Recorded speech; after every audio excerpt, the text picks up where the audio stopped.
Okay, the recording has started. Okay, now मैं अपना screen share भी कर लेता हूँ सबसे पहले यहाँ से। ठीक है, तो सबको दिख रहा है screen, white board? Yes. Yes, yes sir. Sir. Okay fine. तो हम स्टार्ट करते हैं द टॉपिक ऑफ लाइट। आज का सेशन में हम ये सब जो कॉन्सेप्ट है, we have 01। Okay fine, we have, this is a miss number, let me just, miss numbering हो गया, यहाँ पे 2 होना चाहिए। So we have basically 6 concepts, 3, 4, 5। 5 आना चाहिए। ठीक है, तो ये हमारे टॉपिक्स हैं। But actually when I was going through the topics, Harsh, ये भी एक चीज तुम्हारे साथ जब हम डिस्कस कर रहे थे ये चीज, तो हमको सबसे पहले जो है नेचर ऑफ लाइट से पहले वेव और ऑसिलेशन को एक बार कवर कर लेना चाहिए था, क्योंकि इवेंचुअली हमको नेचर ऑफ लाइट में ये वेव और ऑसिलेशन समझाना ही चाहिए था। तो we will start with topic number 1, जिसमें nature of light automatically cover हो ही जाएगा। ठीक है, उसके बाद हम सीधा आएंगे effects of material media. Medium का प्लूरल मीडिया होता है, तो मीडियम का क्या असर होता है उसके बारे में हम डिस्कस करेंगे। तो लेट अस स्टार्ट। ठीक है, अब सबसे पहले हम ये समझते हैं कि वेव क्या होता है और ऑसिलेशन क्या होता है। ये वर्ड सुना है किसी ने? आप लोगों में से किसी ने वेव और ऑसिलेशन के बारे में सुना है? Have you, do you know anything about them, like क्या है रफली? कोई मैथमेटिकल इक्वेशन, कुछ नहीं। ये सेशन में हम मैथमेटिक्स बहुत ज्यादा अंदर नहीं जाएंगे, बहुत ही ऊपर ऊपर से मैथमेटिक्स, हम बेसिक चीजें कवर करेंगे। तो बेसिकली वेव क्या होता है, क्या, और ऑसिलेशन क्या होता है, दोनों बहुत ही, 3 चीजें आती है नॉर्मली। वाइब्रेशन एक होता है, एक होता है वेव, एक होता है ऑसिलेशन। तीनों चीजें रिलेटेड है। ठीक है, कैसे रिलेटेड है? अब देखो, वाइब्रेशन क्या होता है। फॉर एग्जाम्पल, जब तुम मुझे अभी सुन रहे हो, है ना, यू कैन हियर मी, तो कैसे सुनते हो? तो बेसिकली क्या है कि मैं कुछ बोल रहा हूँ, मेरे मुंह से एक वाइब्रेशन स्टार्ट होता है, वो अफेक्ट करता है मेरे जो हेडफोन है, उसका माइक जो है, उसके अंदर एक पतला सा डायफ्राम है। ठीक है, एक पतला सा पर्दा है, वो पर्दा हिलता है। जैसे मैं बोलता हूँ, जिस हिसाब से बोलता हूँ, जो मेरे फ्रीक्वेंसी बोलने का, उस हिसाब से वो उस पर्दे को हिलाता है। अब वो क्या करता है, उसी वाइब्रेशन, उसी वेरिएशन में एक इलेक्ट्रिकल वेव क्रिएट करता है, एक एक बेसिकली एक इलेक्ट्रिकल वेव क्रिएट करता है, एक इलेक्ट्रिकल ऑसिलेशन क्रिएट करता है। एक सर्किट है इसके अंदर, इसके अंदर एक ऑसिलेशन क्रिएट करता है। वो ऑसिलेशन क्या होता है, ट्रांसमिट हो जाता है इंटरनेट के थ्रू, वो कन्वर्ट हो जाता है किसमें, इलेक्ट्रोमैग्नेटिक वेव में कन्वर्ट हो जाता है। फिर वो इलेक्ट्रोमैग्नेटिक, एक तो स्टार्ट हुआ मेरे मैकेनिकल वेव, साउंड वेव से, जो मेरे वोकल कॉर्ड से स्टार्ट हुआ। वो आवाज जो है, जिसको हम आवाज बोलते हैं या ध्वनि बोलते हैं, तरंग के रूप में, वो गया एयर से ट्रैवल करके माइक के डायफ्राम पे। डायफ्राम ने उसको सर्किट के अंदर एक प्योरली इलेक्ट्रिकल ऑसिलेशन में कन्वर्ट कर दिया। That oscillation is now fade into the computer. Computer उसको क्या करता है, इंटरनेट पे भेजता है उसी सर्किट, जो इलेक्ट्रिकल सिग्नल को। वो इलेक्ट्रिकल सिग्नल जब इंटरनेट के थ्रू जाता है सर्वर पे, तो वहां पे वो कन्वर्ट होता है इलेक्ट्रोमैग्नेटिक वेव में, जब वो टावर से निकलता है। ठीक है, एक टावर होगा कहीं ना कहीं, या फिर ग्राउंड के नीचे केबल डला हुआ होगा, जो होता है बेसिकली हमारे यहाँ इंटरनेट जो ट्रांसमिशन होता है, वो कुछ टावर के थ्रू जाता है, कुछ अंडर सी केबल लगा रहता है, मतलब कॉन्टिनेंट्स के बीच, उसके थ्रू वो जाता है वेव बन के, वहां पे भी वो इलेक्ट्रोमैग्नेटिक वेव बनता है। इवेंचुअली कहीं इंटरनेट के थ्रू तुम्हारे फोन पे पहुंचा, तुम्हारे फोन में मॉडेम है, वो क्या करेगा, उसको डिकोड करेगा, और फिर एक मैकेनिकल जो वेरिएशन देगा तुम्हारे कान में, जो ईयरफोन लगाए हो, या फिर तुम्हारे मोबाइल पे एक स्पीकर है, तो उसमें भी वही डायफ्राम है। तो जैसे यहाँ पे मैं बोलता हूँ, तो ये डायफ्राम जो है हिलता है एग्जैक्टली उसी पैटर्न में। जब वो इलेक्ट्रोमैग्नेटिक वेव वापस आएगा, तुम्हारे फोन या ईयरफोन के जो डायफ्राम है, उसको वही हिलाएगा, and that then creates a vibration in air. वो एयर क्या होता है, तुम्हारे कान के अंदर जो तुम्हारे जो बायोलॉजिकल ड्रम्स है, ईयर ड्रम्स, या वो भी एक डायफ्राम ही है, उसको हिलाता है उसी एग्जैक्ट पैटर्न में। तब जाके तुम मुझे सुन पा रहे हो। तो कितना कुछ हो रहा है eight the same time, when we are actually discussing something, when you say something I listen, or I say something and you hear it। तो ये सब कुछ होता है, हम इसको समझ नहीं पाते। हम इसको अगर बैठ के इमेजिन करो तो समझ में आए कितने प्रोसेसेस के थ्रू ये वेव ट्रैवल करता है या वाइब्रेशन ट्रैवल करता है। ठीक है, तो this is the power of vibration. तो इसको हम क्या करेंगे, मैं आपको बोर्ड में बताता हूँ। कि सबसे पहले हम वेव ऑसिलेशन या वाइब्रेशन के बारे में जानने के लिए सबसे पहले हम क्या करेंगे, हम वेव को पकड़ेंगे। वेव सबसे आसान चीज है जो हमें नेचर में दिखता है। तो व्हाइट बोर्ड सबको दिख रहा है ना, राइट? Yes sir. ओके, मान के चलो मैं जो ड्रॉ कर रहा हूँ वो एक पूल है, एक पोखर बोलते हो या तालाब बोलते हो। उसमें पानी बिल्कुल रेस्ट है ना, वाटर है बट प्योरली एट रेस्ट। कोई उसमें कोई there are no what you call fluctuations in the water level, कुछ नहीं, पूरा शांत पानी है। तुम यहाँ खड़े हुए और एक पत्थर उछाले, एक पत्थर जो है वो पत्थर को तुमने उछाला, वो पत्थर जाके गिरा पानी में। ठीक है, मान के चलो ये पत्थर आके सेंटर में गिरता है, पूरा तालाब के सेंटर में गिरता है ये पत्थर।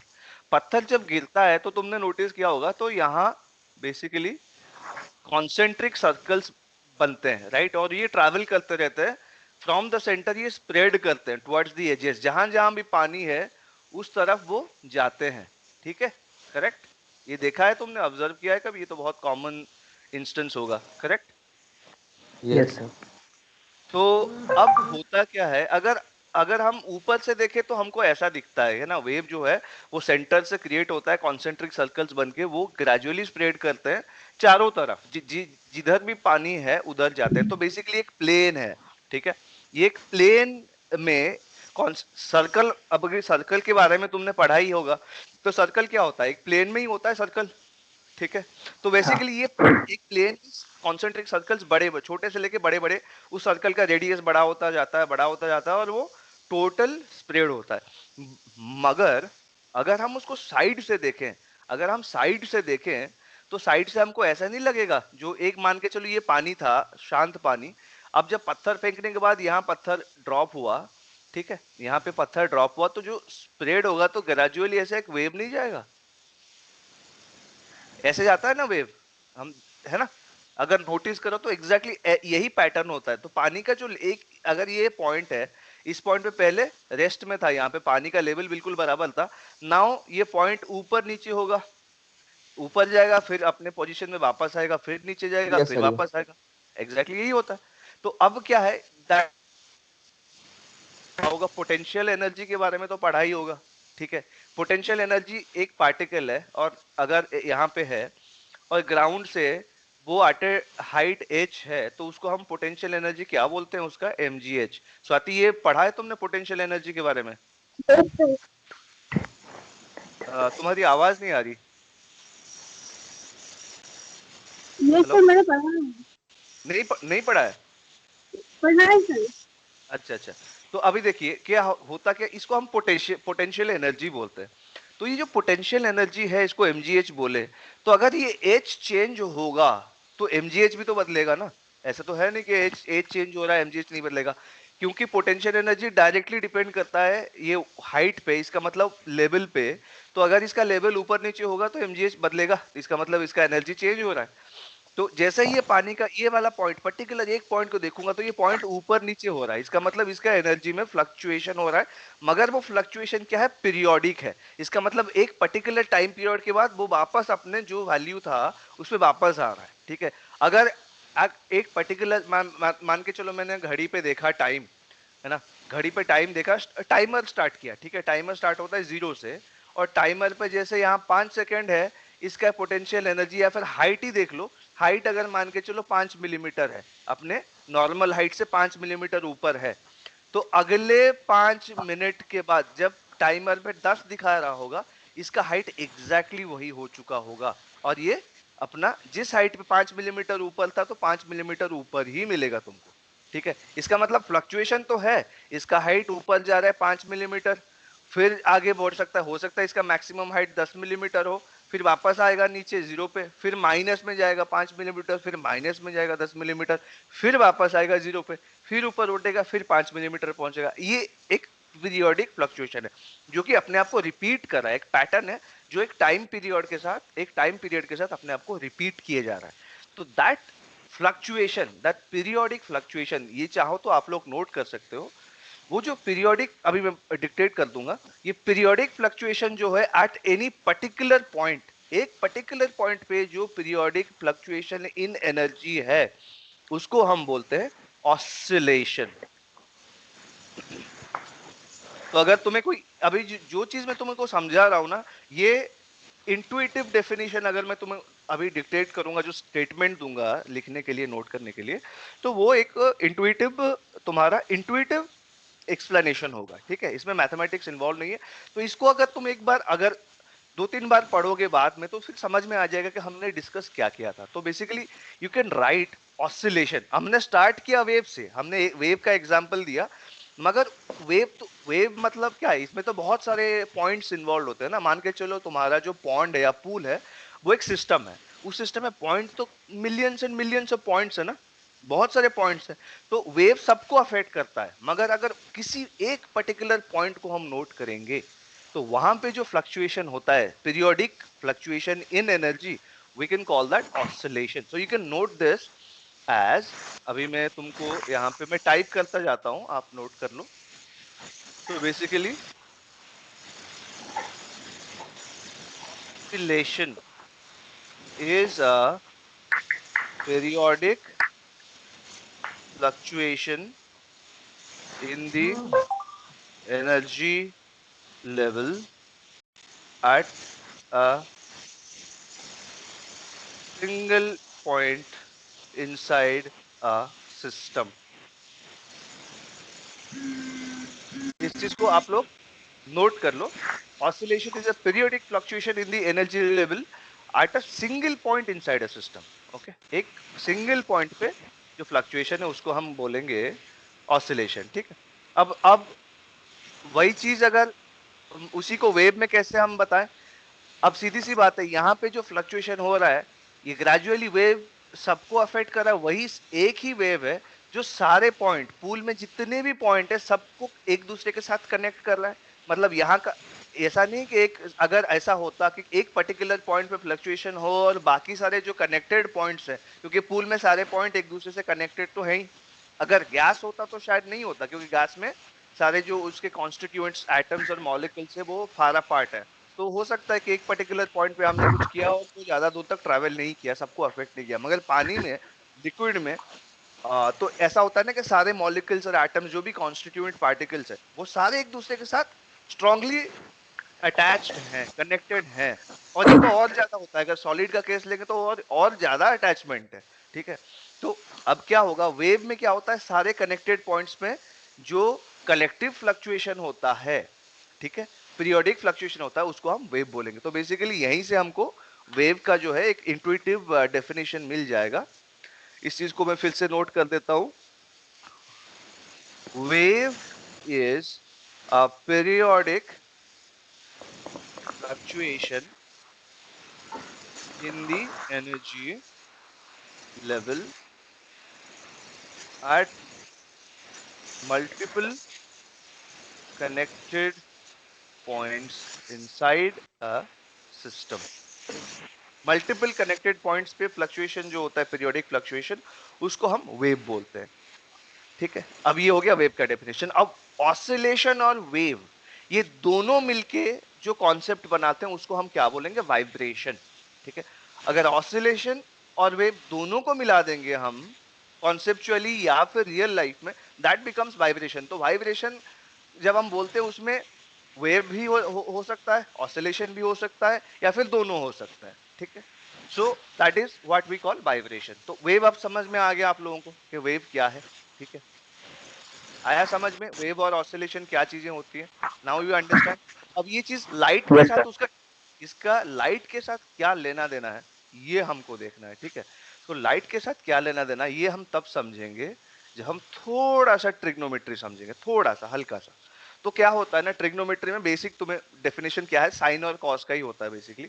अगर हम राइट एंगल ट्राइंगल लेंगे, मगर मान के चलो मैं एक राइट एंगल ट्राइंगल लेता हूं, ठीक है? ये एंगल 90 डिग्री है, दिख रहा है सबको? Swati, you can Yes, can you see sir. This? Yes. Yes, sir. Arnav, you can see this, right? Okay. ये एंगल मान के चलो थीटा है, ये जो एंगल है ये थीटा है। मान के चलो इसको मैं क्या बोलता हूँ, ए बी और सी नाम दे देता हूँ, ठीक है? तो इस वाले पोर्शन को हम बोलेंगे हाइपोटेन्यूज। ये तो सबको पता है, हाइपोटेन्यूज ये होता है, हाइपोटेन्यूज ये होता है परपेंडिकुलर, और ये होता है बेस, ठीक है? ठीक। अब ये जो एंगल थीटा है, अब अगर मैं क्या करूंगा ना, अगर कहीं पे भी परपेंडिकुलर अपॉन हाइपोटेन्यूज करूंगा, परपेंडिकुलर अपॉन द हाइपोटेन्यूज, इसका मतलब जो एंगल, एंगल को आप आंख मान लो, आप एंगल को जो है अपना आईज मान लो, ठीक है। तो आंखों के सामने जो है उसको हम परपेंडिकुलर बोलेंगे, और आंखों के ऊपर जो है उसको हाइट बोलेंगे। तो perpendicular by height is defined as sine theta, ठीक है। और ये एक वैल्यू है, ठीक है। तो क्योंकि P अगर हम इसको कोई भी यूनिट दे दें, लेंथ ही तो है, P क्या है, लेंथ ऑफ BC, ठीक है। तो लेंथ ऑफ BC और H क्या है, लेंथ ऑफ AC, सीधी सी बात है। तो लेंथ बाई लेंथ अगर बोलेंगे हमें एक प्योर नंबर मिलेगा, ठीक है, एक प्योर नंबर मिलेगा। तो साइन थीटा क्या होता है, एक नंबर होता है। जैसे जैसे इस एंगल को बढ़ाते रहेंगे, ये एंगल बढ़ाते रहेंगे, तो उस हिसाब से क्या होगा, P अलग वैरी करेगा, H वैरी करेगा। अगर बेस को कांस्टेंट भी रखते हैं, तो अगर मान के चलो एक बड़ा एंगल है, तो वही बेस है A और B, ठीक है, A और B। मान के चलो इस एंगल को मैं थोड़ा और बड़ा कर दिया, और बड़ा करने के बाद ये जो बनेगा, यहाँ पे अगर नया जो बनेगा P, अगर इस बनेगा, ये वाला जो नया P है वो पुराने P से बड़ा होगा। क्यों? क्योंकि एंगल मैंने बढ़ा दिया। तो बेसिकली अगर मैं थीटा बढ़ाऊंगा तो P भी बढ़ेगा और H भी बढ़ेगा, मगर P बाई H बढ़ जाएगा, P by H will increase. अब इस चीज को मैं कैसे समझ सकता हूँ? देखिए क्या कर सकते हैं ना, हम एक एक्स एक्सिस ले सकते हैं और एक वाई एक्सिस ले सकते हैं, ठीक है। इसमें एक्स एक्सिस लेंगे, इसमें वाई लेंगे, और यहाँ पे एक्स एक्सिस में मैं क्या करूंगा, थीटा को प्लॉट करूंगा, मतलब जीरो एंगल थीटा, मतलब 0 45 डिग्री, फिर आएगा 90 डिग्री, फिर आएगा 135 डिग्री, और ऐसे बढ़ाते रहूंगा। तो मैं अगर उसी हिसाब से साइन थीटा को कैलकुलेट करूंगा, तो sine theta at zero will be zero, और 45 डिग्री पे होगा 1/√2, 90 डिग्री में मैक्सिमम, फिर 135 पे फिर वो ऐसे उसका वैल्यू ऐसा चेंज होगा, साइन थीटा का वैल्यू ऐसे बदलता रहेगा, ठीक है। ये आपका ग्राफ बनेगा साइन थीटा। तो बेसिकली हमने जो अभी डिस्कस किया पॉन्ड में, अभी आप लोग ये चीज को नोटिस कर सकते हैं, देख रहा है, ये जो चीज है पॉन्ड में जो वेव जाता है, that wave basically is very similar to a sine wave, right. अब ये साइन थीटा का जो ग्राफ है, उसी ग्राफ के हिसाब से चलता है ना, पानी में जो वेव होता है वो लगभग उसी हिसाब से चलता है, करेक्ट। अपने कहीं ग्लास में भी यस। रख लो, कांच के ग्लास में रख लो, और उसमें थोड़ा कुछ भी डालो, पतला सा पार्टिकल डालो, उसमें भी वेव्स जनरेट होंगे, आपको दिख जाएगा। तो वो भी साइन का जो ग्राफ मैंने अभी ड्रॉ किया उसके साथ बराबर है, बिल्कुल, ठीक है। तो इसीलिए हम ये जो वेव है ना, पानी वाला जो वेव, नॉर्मली बहुत सारे वेव, एक बोला जाए तो 90% of the waves that occur in nature, वो उसको हम सिन्यूसॉइडल वेव बोलते हैं। वो इसीलिए बोलते हैं क्योंकि उसका जो नेचर है, उसको अगर हम प्लॉट करेंगे किसी ग्राफ में, वो साइन वेव ही बनेगा, वो साइन वेव के जैसे ही बनेगा, इसीलिए हम उसको साइन वेव बोलते हैं। तो बेसिकली साइन वेव समझ में आ गया। अब हमको ये पता चल गया कि वेव क्या है, ठीक है। वेव क्या है, एनर्जी में जो फ्लक्चुएशन होता है, पीरियोडिक फ्लक्चुएशन। वो फ्लक्चुएशन अगर बहुत सारे पॉइंट्स पे है, more than one connected points, उसको हम वेव बोलते हैं। अब चलिए हम यहाँ डिस्कस करते हैं कि नेचर ऑफ लाइट, है ना, नेचर ऑफ लाइट क्या है। अब देखिए, अब मैं अभी मैं एक चीज डिस्कस करता हूँ, मैं स्क्रीन शेयर को बंद करके यहाँ पे खुद, सब मेरे को देख पा रहे हैं, ठीक है। नाउ आप में से कितने लोग को मतलब आपको क्या लगता है लाइट क्या है, कौन कैसे बोलेगा, मतलब Arnav you can start, can you tell me what you think is light, light क्या है, अपने लैंग्वेज में बोलो, कोई बुक के हिसाब से बोलने की कोई जरूरत नहीं। सर लाइट एनर्जी है जो हम लोग को देखने में हेल्प करता है। परफेक्ट, हाँ ठीक है, काफी। अभी Swati, then you. Thursday. Same, अच्छा। हर्ष, हर्ष को तो जानते यस ही, सर। लाइट क्या होता है। सर पार्टिकल और वेव दोनों। हाँ, ये भी एक बढ़िया चीज बताया उसने। चलो हम तीनों चीज को मिलाते हैं। बिल्कुल सही बोला अर्नब ने कि लाइट हमको देखने में मदद करता है, मगर हम लाइट को नहीं देख सकते। हम कभी लाइट को नहीं देख सकते, लाइट हमको देखने में मदद कर सकता है। जैसे कि अभी आप लोग मेरे को आवाज नहीं आ रही किसी की, आप लोग सुन सकते हैं। Yes, sir. Okay Yes, fine, sir. Okay fine. Harsh I think okay, yes yes. अभी लाइट जो है, लाइट हमको कभी नहीं दिखता। बल्ब जलता है, अगर बल्ब जलता है तो बल्ब ग्लो करता है, तो वो हमको वो ग्लो दिखता है, लाइट नहीं दिखता। क्यों नहीं दिखता? क्योंकि लाइट जो है उसका बेसिक, लाइट को हम दो तरीके से समझ सकते हैं। एक तो जैसे हमने डिस्कस किया वेव, वेव के हिसाब से भी समझ सकते हैं। वेव क्या है? लाइट एक स्पेशल वेव है, दैट इज इलेक्ट्रोमैग्नेटिक वेव। उसको हम क्या बोलते हैं? Electromagnetic wave. मैं एक बार स्क्रीन शेयर करता हूं और आप लोगों को फिर व्हाइट बोर्ड पे लेके जाता हूं। लाइट क्या होता है? एक इलेक्ट्रोमैग्नेटिक, एक तरह का इलेक्ट्रोमैग्नेटिक वेव होता है, ठीक है। ईएम वेव बोलते हैं, इलेक्ट्रोमैग्नेटिक वेव। अब इस चीज को और अच्छे से समझने के लिए क्या करना है, तो आपको ये समझना होगा कि ये जो वेव है, इलेक्ट्रोमैग्नेटिक वेव है, ये है किस चीज का वेरिएशन। पानी में तो वाटर लेवल ऊपर नीचे होता है, तो ईएम वेव में क्या वेरी करता है, क्या चीज वेरी करता है? एनर्जी तो है ही, डेफिनेटली वेव है, तो इसका मतलब वेव में पीरियोडिक फ्लक्चुएशन है। बट देन पानी में हम ये सोचते हैं कि वाटर लेवल ऊपर नीचे होता है ना? तो इलेक्ट्रोमैग्नेटिक वेव में क्या चीज होता है, इसको समझने के लिए आपको ये समझना पड़ेगा। अब मैं वापस इधर आता हूं। एक बहुत इंटरेस्टिंग चीज समझना है आपको यहाँ पे। एक चीज आपको दिमाग खोल के समझो, मैं दिख रहा हूं, ठीक है। हम फॉर एग्जाम्पल, हम कहाँ रहते हैं? हम अर्थ पे रहते हैं, करेक्ट? कहाँ गए सब? Yes, sir. अच्छा, where Yes. Is Harsh and where is Swati? Yes, sir. Okay, Harsh तुम हो, ठीक है। मुझे आप लोगों का वीडियो नहीं दिख रहा है, तो इसीलिए मुझे लगा कि गायब हो गए। तो अब देखिए, इस चीज को ऐसे देखते हैं कि हम कहाँ रहते हैं? हम अर्थ पे रहते हैं। अर्थ किधर है? सोलर सिस्टम में है, ठीक है। अर्थ कहाँ है? सोलर सिस्टम में। सोलर सिस्टम किधर है? अपना जो सोलर सिस्टम है वो कहाँ है?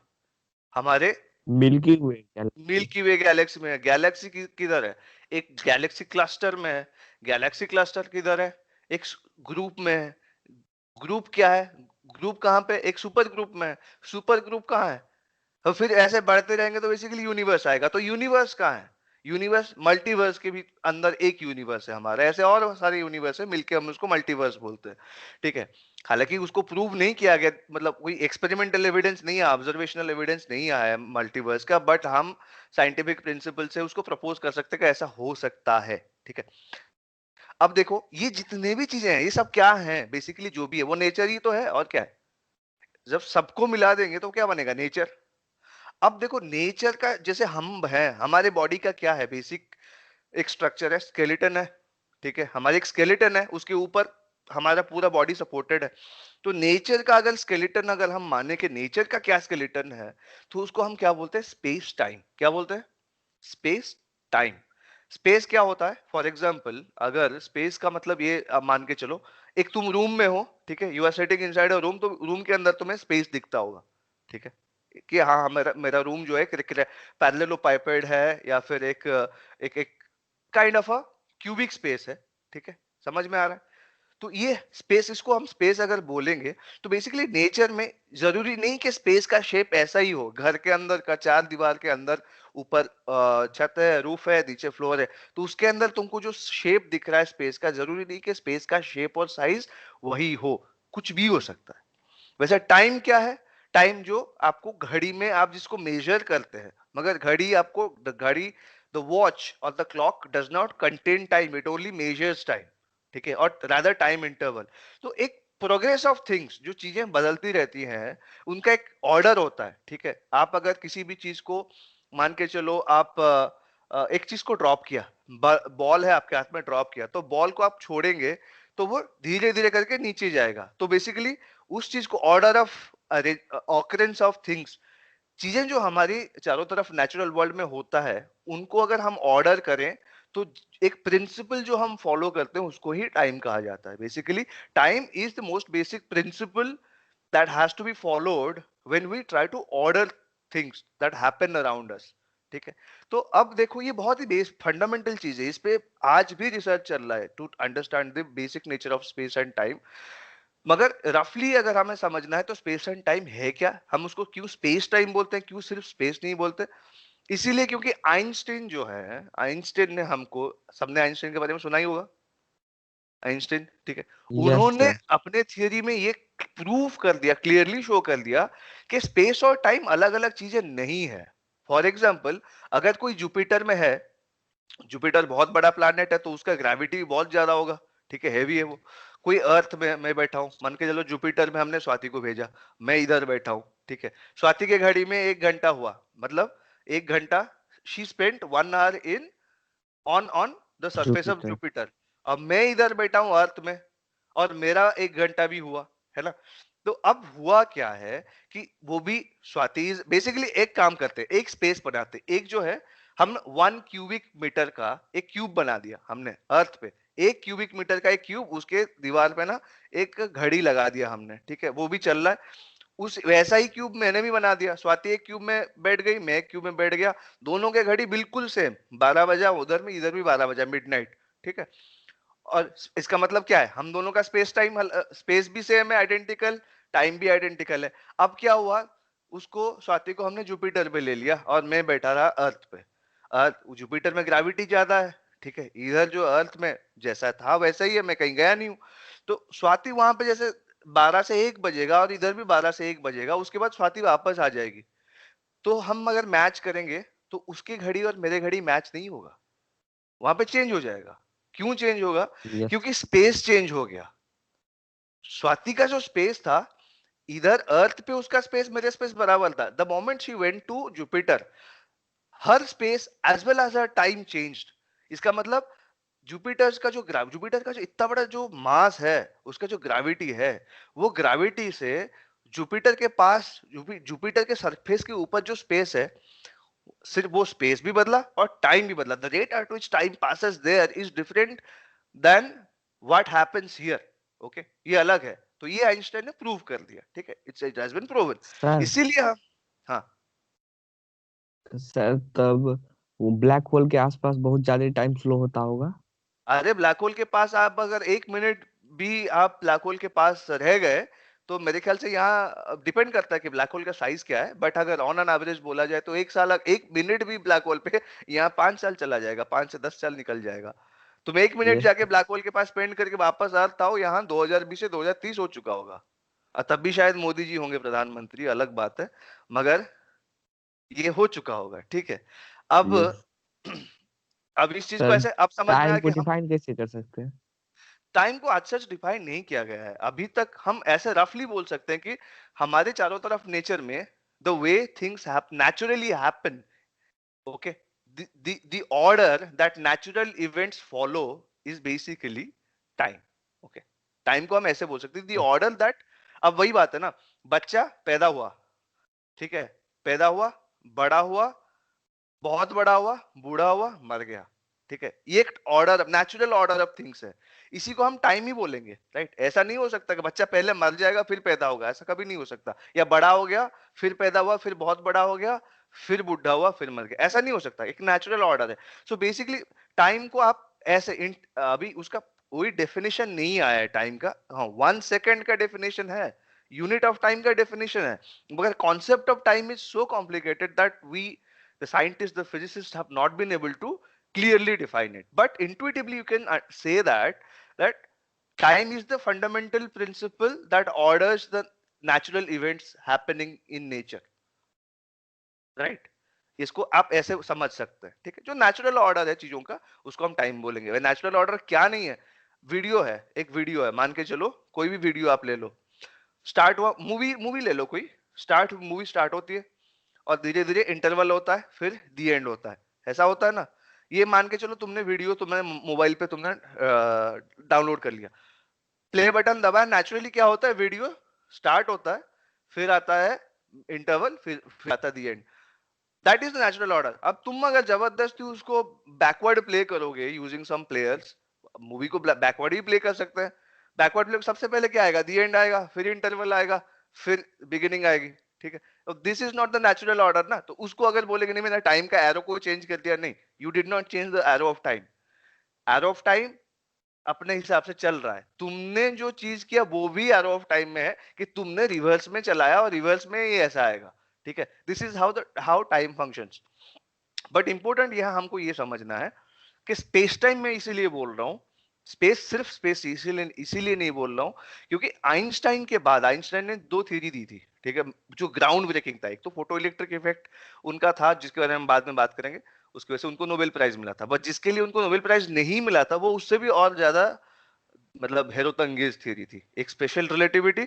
और स्पेशल रिलेटिविटी को पूरा और सिंप्लीफाई किया उन्होंने तो बन गया जनरल रिलेटिविटी। ये आप सबको पता होगा, जनरल थ्योरी ऑफ रिलेटिविटी, जिसको जीटीआर बोलते हैं। तो जनरल थ्योरी ऑफ रिलेटिविटी के बाद हमको ये समझ में आ गया कि नहीं, सिर्फ और सिर्फ स्पेस नहीं, स्पेस और टाइम दोनों एक साथ जुड़े हुए हैं, ठीक है। उसको अगर हम एक को फ्लक्चुएट करेंगे दूसरा ऑटोमेटिक फ्लक्चुएट हो जाएगा, ठीक है। तो दोनों अलग अलग नहीं है, ठीक है। तो तुम्हारे घड़ी के अंदर जो तुम्हारे घर के अंदर जो घड़ी है, वो घड़ी में जो टाइम है, अगर मैं आके तुम्हारे घर के चारों तरफ के जो दीवार को ऐसे प्रेस करके छोटा इधर उधर कर दूंगा, फ्लक्चुएट डिफॉर्म कर दूंगा, तो भले वो घड़ी में कोई डैमेज ना हो, वो घड़ी में टाइम भी चेंज हो जाएगा, है ना। तो ये मतलब बेसिकली एक रफ थियरी है समझने के लिए कि स्पेस और टाइम दोनों। अब स्पेस और टाइम इतना फंडामेंटल चीज है कि मैंने इसे हर्ष को बताया था कि अभी आप लोगों को पता है आपका घर कैसा है, ठीक है।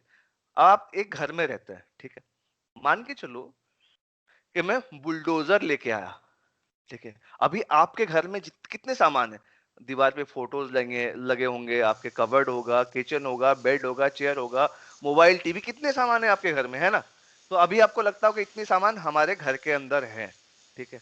बट एक्चुअली कहाँ पे है, किसके अंदर है? तो फंडामेंटल चीज क्या है ये समझने के लिए क्या करना पड़ेगा, मैं बुलडोजर लेके आऊंगा और आप लोग तो बाहर निकल जाओगे, पूरा घर को ही आपका हटा दो, पूरा डिसअपियर कर दो, घर का कुछ बचेगा ही नहीं, कुछ नहीं बचेगा, ना दीवार, ना सीमेंट, ना ईंट, ना कोई सामान, सबको मैं गायब कर दूंगा, पूरा प्लेन सपाट। अगर मैंने कर लिया तब भी एक चीज बचेगा, क्या बचेगा, गेस करो। हाँ, हर्ष को स्पेस। बता, आपका प्लॉट बचेगा कि नहीं बचेगा? आपका एक प्लॉट तो है, आपने एक प्लॉट आपके पापा ने या जो भी आपकी फैमिली में खरीदा हुआ घर ऐसे तो नहीं आ जाएगा, एक प्लॉट बना होगा, उसके ऊपर घर बना है ना। Yes. मैं सब कुछ हटा दूंगा तब भी तो प्लॉट ही बचेगा, क्यों? क्योंकि वो फंडामेंटल है, वो कहीं नहीं जा रहा, करेक्ट। तो वैसे ही जैसे आपके घर के लिए आपका प्लॉट का जो रिलेशनशिप है, वैसा नेचर के लिए स्पेस टाइम का रिलेशनशिप है। तो नेचर में किसी भी चीज को आप डिस्ट्रॉय कर सकते हो, आप स्पेस टाइम को बदल सकते हो, अफेक्ट कर सकते हो, बट उसको हटा नहीं सकते, उसको डिसअपियर नहीं कर सकते। So everything that happens in space time. तुम्हारे घर में जो भी चीज है वो तुम्हारे घर के प्लॉट के अंदर है, तभी वो तुम्हारे घर में है, ठीक है। अब बाथरूम में तुम्हारा जो है नल है या बाल्टी है, ठीक है, और बेडरूम में क्या, बेड है। अब तो बाल्टी तुम्हारे बेडरूम में नहीं है ना, तो बेड बाथरूम में नहीं है, ठीक है। बट बोथ बेड बेड और बाथरूम का जो बकेट है, ये दोनों कहाँ है, तुम्हारे प्लॉट के अंदर है। तो everything that is TV plot के अंदर है, हालांकि टीवी ड्राइंग रूम में होगा, है ना। और तुम्हारे जो गैस का स्टव होता है वो किचन में होगा, मगर ये दोनों चीज ये किधर है, प्लॉट के अंदर है। तो everything that is inside your room, everything that happens inside your house, भाई और बहन में झगड़ा, है ना, प्यार, तकरार, मीठी मीठी बातें, दुख सुख, जो भी चलता है तुम्हारे घर में, कहाँ होता है, तुम्हारे प्लॉट के अंदर ही होता है, करेक्ट। वैसे ही हमारे जितने भी events, not just objects, events जितने भी होते हैं, जितने प्रोसेसेस होते हैं नेचर में, वो सारे किधर होते हैं, स्पेस टाइम में होता है, क्योंकि space time is the fundamental of nature, nature's existence, ठीक है। आया समझ में? अब देखो ऐसा है कि अब जब ऐसा हम समझ गए अभी स्पेस टाइम के बारे में, अब मान के चलो मैं तुम्हारे पास प्लॉट है, तुम्हारे पास प्लॉट है, मैं तुम्हें एक बढ़िया सा जो है क्या लेके दूंगा, एक एग्जाम्पल, फॉर एग्जाम्पल क्या बोलते हैं यार, एलसीडी टीवी। तुम्हारे पास सिर्फ प्लॉट है, कुछ नहीं है, प्लॉट तुमने अभी अभी खरीदा है, प्लॉट पड़ा हुआ है तुम्हारे सामने, अब तुम खड़े हो प्लॉट पे, देख रहे हो अब तुम्हारा प्लॉट कैसा है, बढ़िया है, अच्छा है, प्लान बना रहे हो, घर बनाऊंगा, ये करूंगा। मैं तुरंत जाके तुमको एक एलसीडी टीवी दूंगा, बोलो इसको घर में लगा दो, लगा सकते हो क्या? नहीं, नहीं लगा सकते। घर ही नहीं है तो कहाँ से घर ही लगाएंगे। नहीं तो कहाँ लगाओगे, ठीक है। तो अब तुम्हें एलसीडी टीवी लगाने के लिए क्या चाहिए, दीवार या फ्लोर या टेबल चाहिए, कुछ जगह चाहिए ना, घर चाहिए, तभी एलसीडी टीवी लगा सकते हो। मगर प्लॉट है, मैं ईंट दूंगा, ईंट रख सकते हो तुरंत, मैं अगर ईंट दूंगा तुमको, तुम कहीं ना कहीं तो रख ही दोगे उसको, राइट। तो वैसे ही नेचर में क्या होता है, वेव्स जो हमने डिस्कस किया, there are things, waves of different nature. कुछ वेव्स ऐसे होते हैं जिनको एक मटेरियल मीडियम चाहिए, कोई कुछ ना कुछ मैटर चाहिए, या तो पानी चाहिए या सॉलिड मेटल चाहिए या कुछ भी मटेरियल मीडियम चाहिए। पानी चाहिए, ग्लास चाहिए, मेटल चाहिए, कुछ भी। ग्लास मतलब ये पीने वाला ग्लास नहीं, जो जिस चीज से ग्लास हो, ट्रांसपेरेंट मटेरियल, ऐसा कुछ चाहिए उन वेव्स को ट्रैवल करने के लिए। ठीक है, बट कुछ वेव्स ऐसे हैं जिनको कुछ नहीं चाहिए, बिल्कुल लींट की तरह होते हैं, उनको स्पेस टाइम मिल गया काफी है और कुछ नहीं चाहिए। तो दोज वेव्स, अब समझो, those waves that do not require, okay फिर से बोल रहा हूं, those waves that do not require any material medium and can travel only in space and can travel in space time are called electromagnetic waves। आया समझ में जो बोल रहा हूं? तो मैं अभी अब, वापस से बोलना तो। अच्छा मैं इसको टाइप कर लेता हूँ, आपको नोट करना है तो आप नोट कर सकते हो। ठीक है, मैं इसको स्क्रीन पे ये है, ठीक है, waves that require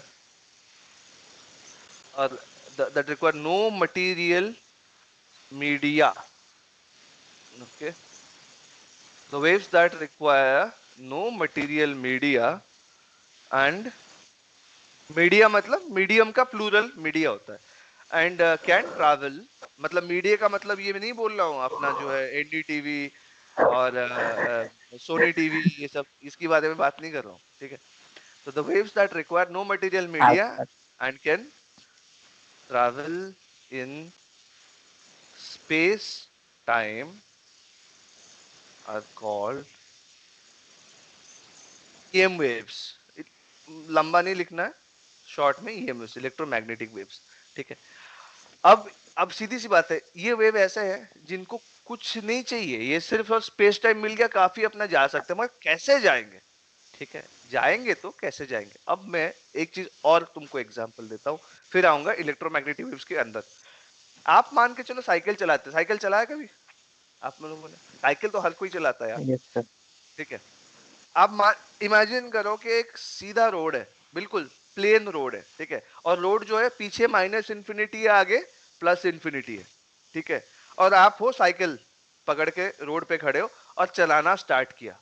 तो आप साइकिल जो चला रहे हो तो कैसे चलता है? आपको साइकिल आगे आगे आपकी साइकिल को आगे लेता कौन है? आप तो रोड पे पैर नहीं है आपका, रोड पे टायर्स का टच करते हैं ना, साइकिल के जो टायर्स है आगे और पीछे का, वही टच करते हैं। तो आपके साइकिल को आगे लेता कौन है? आपके साइकिल को आगे कौन देता है? फ्रिक्शन लेता है। क्यों? क्योंकि आपका जो पहिया है वो घूमता है ना जब, तो घूमते टाइम वो क्या करता है? धक्का मारता है। किसको? रोड को। जो आपका पक्का रोड होता है टायर वाला, उसको वो धक्का मारता है। जो पॉइंट ऑफ कांटेक्ट है वो क्या करता है? उसको पीछे धकेलता है।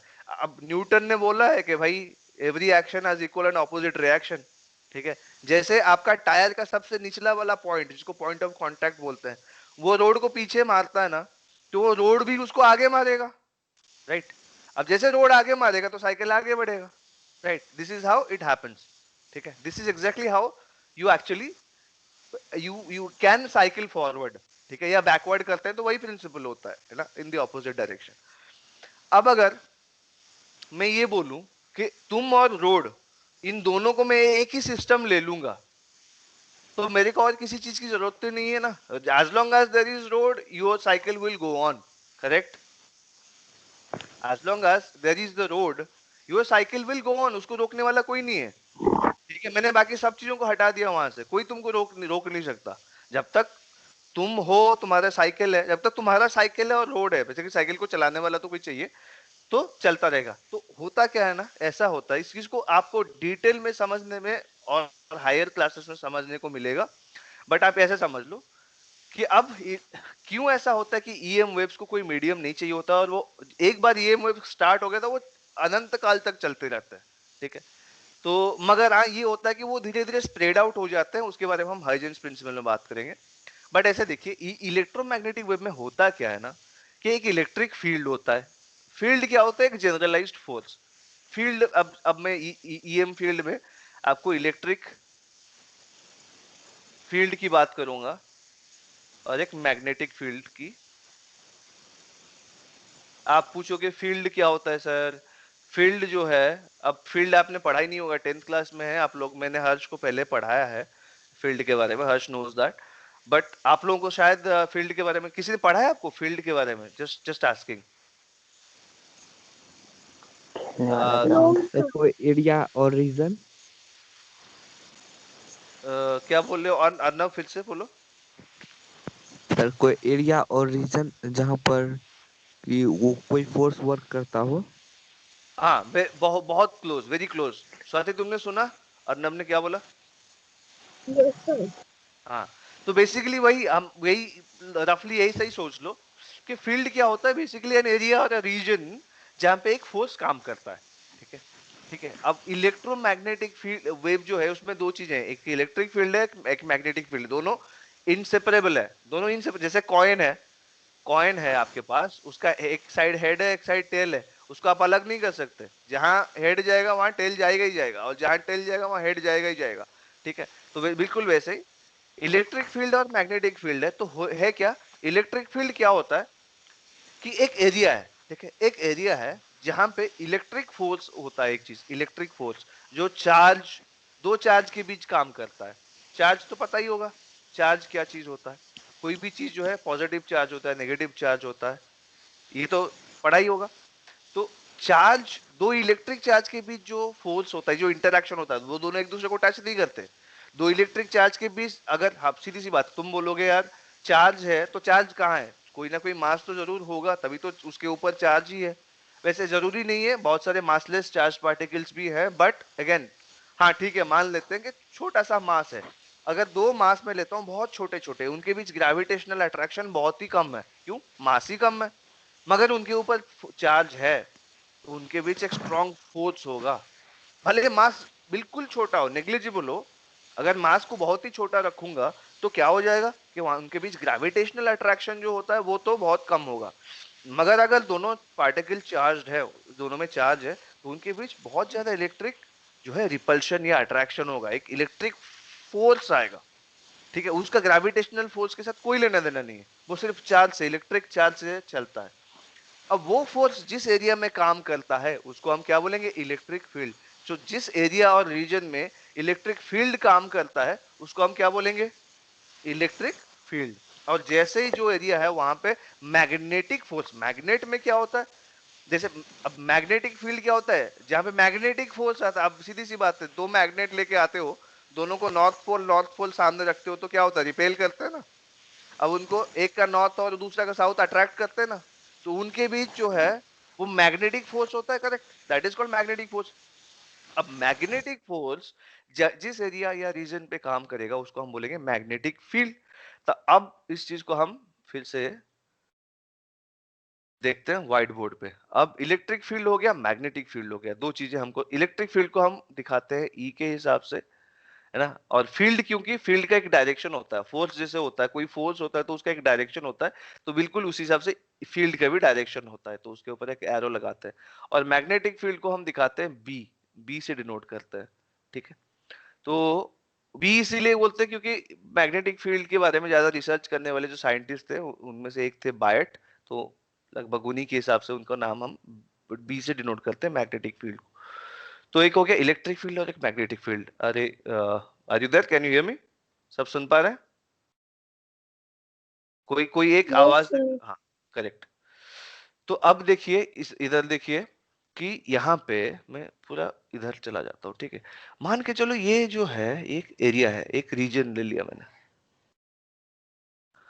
और मैंने क्या किया, अब देखो एक इलेक्ट्रिकल पार्टिकल है, इलेक्ट्रिक चार्ज है। ठीक है, इलेक्ट्रिक चार्ज, इलेक्ट्रॉन ही ले लो आप। अगर से इलेक्ट्रॉन को जो है इस इलेक्ट्रॉन का जो है, अगर इलेक्ट्रॉन यहाँ पे है तो इसको चारों तरफ क्या होगा? फील्ड होगा, इलेक्ट्रिक फील्ड होगा। ठीक है, अब अगर इस इलेक्ट्रॉन को मैं ऑसिलेट करूंगा, इधर एक पॉइंट पे हिलाऊंगा, तो इसके चारों तरफ जो फील्ड है उनमें फ्लक्चुएशन होगा, उनमें भी वेव्स क्रिएट होंगे, होंगे कि नहीं होंगे? अब अगर यस सर। इलेक्ट्रॉन की वजह से इलेक्ट्रिक फील्ड है और उसी इलेक्ट्रॉन को मैं फ्लक्चुएट करूंगा, हालांकि टेक्निकली और डीप में जाना पड़ेगा, मैं आपको बहुत ही रफली समझा रहा हूँ। एक इलेक्ट्रॉन है, उसका इलेक्ट्रिक चार्ज है, निगेटिवली चार्ज होता है इलेक्ट्रॉन। ठीक है, तो उसका एक इलेक्ट्रिक फील्ड है, हालांकि इलेक्ट्रिक फील्ड का जो डायरेक्शन होगा इलेक्ट्रॉन के लिए वो ऑपोजिट दिखाना पड़ेगा हमको, इधर इट अट्रैक्ट करता है वो, बट मान के चलो इलेक्ट्रॉन है उसका फील्ड है और डायरेक्शन ऐसा ही होगा चारों तरफ उसका। अब रीजन जो है टू डायमेंशनल तो होगा नहीं वो, सॉरी चारों मतलब टोटल थ्री डायमेंशन में चलेगा वो एरिया, वॉल्यूम में ही होगा वो, एक प्लेन प्लेन शीट पे तो होगा नहीं, कहीं पे भी किसी भी, जैसे तुम्हारे 3D में क्या होता है, तुम्हारे रूम में एक मच्छर उड़ रहा है तो वो उड़ता है तो वो 3D में होता है ना, वो 2D में नहीं होता है, तो वो बेसिकली तीनों डायमेंशन में, लेंथ ब्रेड्थ और हाइट, तीनों डायमेंशन में कहीं पे भी जा सकता है। वैसे इलेक्ट्रिक फील्ड जो होता है वो तीनों डायमेंशन में रहता है, कोई भी फील्ड होता है लगभग, इलेक्ट्रिक फील्ड या मैग्नेटिक फील्ड दोनों तीनों डायमेंशन में जा सकते हैं। अगर इलेक्ट्रॉन एक पॉइंट है उसी से उसका फील्ड जनरेट हो रहा है, तो अगर इलेक्ट्रॉन को फ्लक्चुएट करूंगा तो क्या होगा, इलेक्ट्रिक फील्ड में फ्लक्चुएशन होगा। तो ये जो फ्लक्चुएशन होगा उसको हम क्या बोलेंगे, वेव, क्योंकि ये बहुत, it is not an isolated point. हाँ सोर्स आइसोलेटेड पॉइंट है, सोर्स एक सिंगल पॉइंट है, यहीं से जनरेट होता है फील्ड, मगर फील्ड चारों तरफ है, इसीलिए जो फ्लक्चुएशन मैं सेंटर में करूंगा इलेक्ट्रॉन को लेके, वो फ्लक्चुएशन चारों तरफ ट्रेवल करेगा एट मल्टीपल पॉइंट्स, इसको हम बोलेंगे वेव।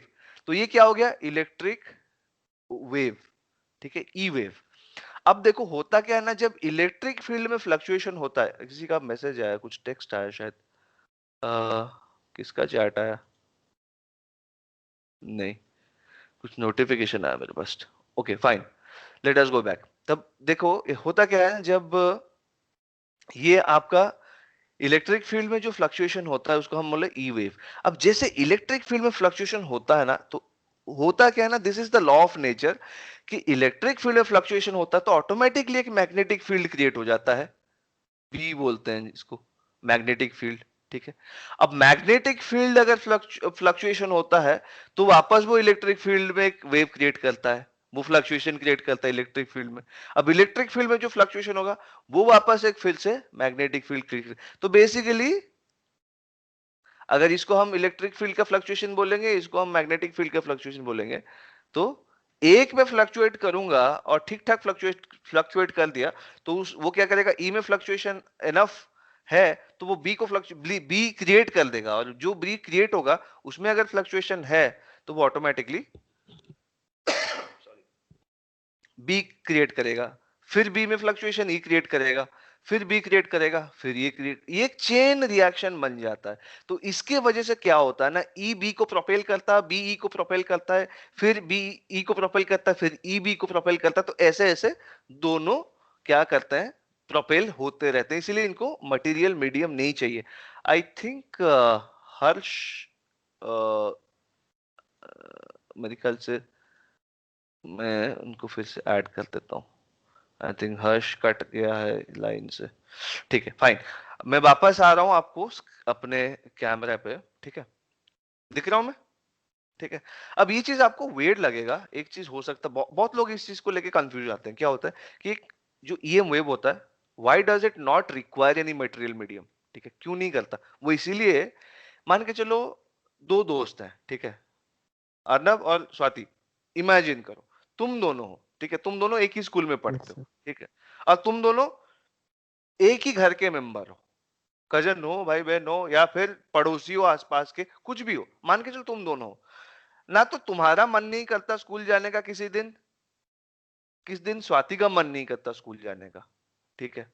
अब क्या होता है, मान के चलो दोनों एक ही घर के हैं, और तुम्हारे घर का रिस्पॉन्सिबिलिटी कोई, मान के चलो मेरा है, अभी हर्ष हर्ष आ गए, हर्ष, हाँ तो क्या है, अब देखो इस चीज को मैं ऐसे समझाता हूँ, तुम दोनों हो एक ही घर में और मैं सर हूं उस घर का जो है मालिक, केयर टेकर, मतलब तुम्हारे घर में कुछ भी हो रहा है सर तो उसका, हाँ सर मेरा नेट खत्म हो गया है, तो 6 मिनट में नेट आता है तो हम फिर से जुड़ जाते हैं।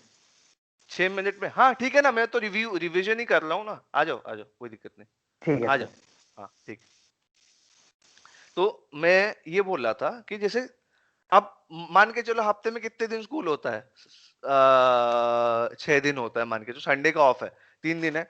अब मान के लो मंडे को अर्नब का जो है नहीं करता, ट्यूसडे को तुम्हारा मन नहीं करता, वेंसडे को उसका मन नहीं करता, फिर थर्सडे को तुम्हारा मन नहीं करता, फिर फ्राइडे को उसका मन नहीं करता, तुम्हारा सैटरडे को मन नहीं करता, मगर ऑल्टरनेट डेज में उसका मन करता है स्कूल जाने का। तो मुझे करना क्या पड़ेगा, आज अब मतलब रिस्पॉन्सिबल फिगर, मुझे क्या करना पड़ेगा, अर्नब का मंडे मन नहीं करता तो मुझे उसको पेल पेल के स्कूल लेके जाना पड़ेगा, ठीक है।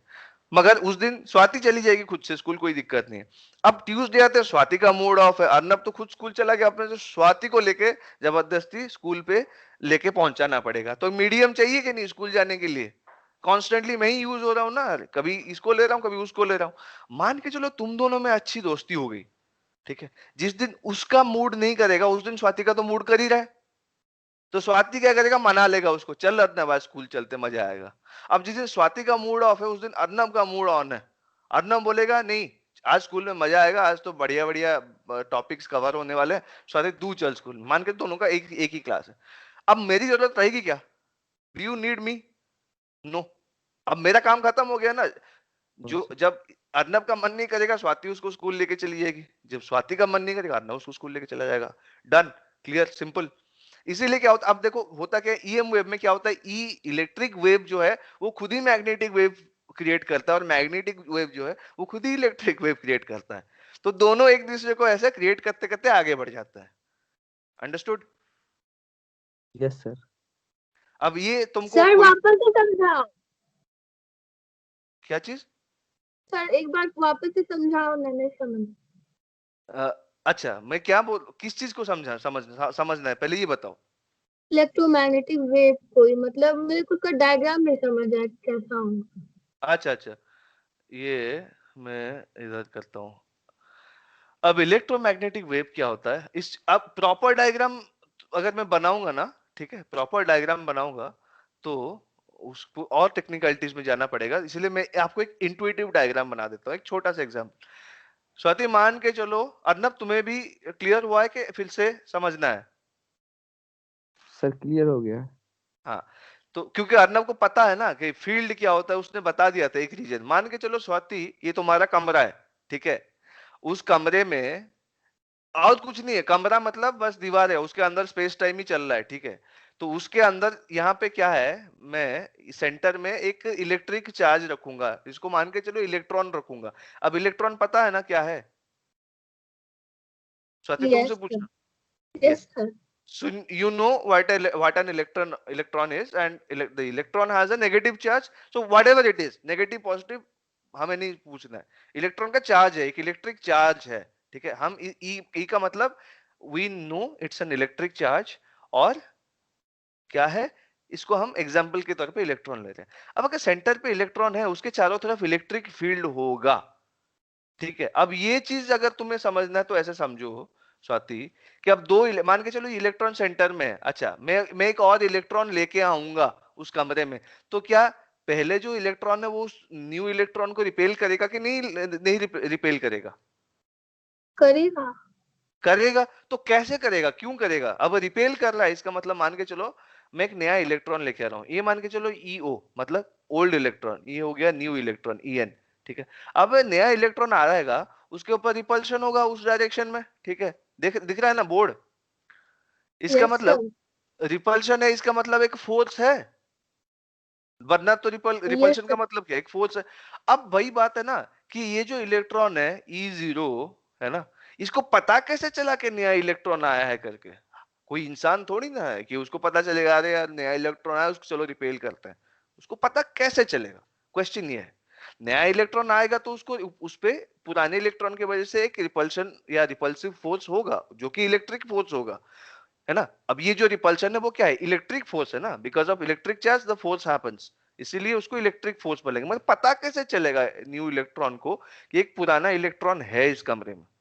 वो ऐसे पता चलेगा क्योंकि जब कोई इलेक्ट्रॉन है उसके चारों तरफ एक इलेक्ट्रिक फील्ड एग्जिस्ट करता है ना, इलेक्ट्रिक फील्ड एग्जिस्ट करता है, और वो तैयार ही रहता है बिल्कुल कि कोई भी इलेक्ट्रिक चार्ज आए तो उसके ऊपर वो एक फोर्स जनरेट करता है। इसका मतलब भले फोर्स हो ना हो, फील्ड जरूर होता है। तो every electric charge has an electric field around it, ठीक है, इन 3 डायमेंशनल स्पेस। समझ में आया इतना स्वाति? Yes sir. ठीक है। अब अगर देखो इसके चारों तरफ इलेक्ट्रिक फील्ड है, अगर मैं इसी इलेक्ट्रॉन को वाइब्रेट करूंगा तो इसके चारों तरफ के जो इलेक्ट्रिक फील्ड है वो भी फ्लक्चुएट करेंगे कि नहीं करेंगे? क्योंकि वो तो इसके ऊपर यस डिपेंड सर। करता है ना। अब अगर मैं इस इलेक्ट्रॉन को सेंटर से लेके कोने तक पहुंचा दूंगा तो यहाँ पे जो इलेक्ट्रिक फील्ड था वो चेंज हो जाएगा ना।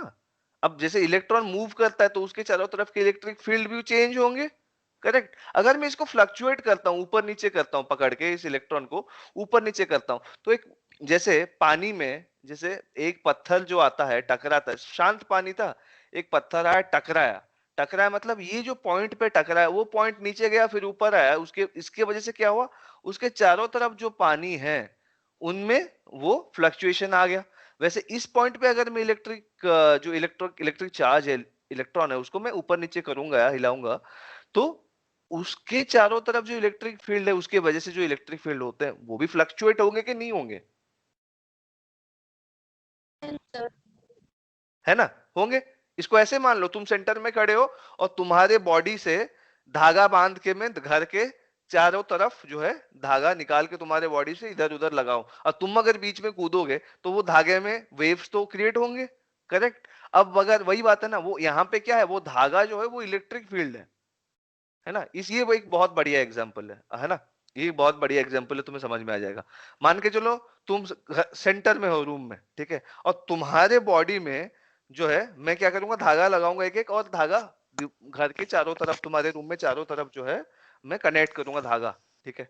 अब अगर तुम सेंटर में खड़ी हो चुपचाप तो धागा तो चुप, जितने भी धागे होंगे या वेव होगा, वेव, ठीक है, WEB, वेव, वो स्टिल होंगे, स्टेशनरी होंगे। जब तुम कूदने स्टार्ट करो, मतलब मान के चलो तुम्हें कूदना है, सेंटर में रहकर तुमको कूदना है, तो उछल कूद करोगे तो धागे में भी तो वाइब्रेशन या वेव्स क्रिएट होंगे ना, है कि नहीं, ठीक है।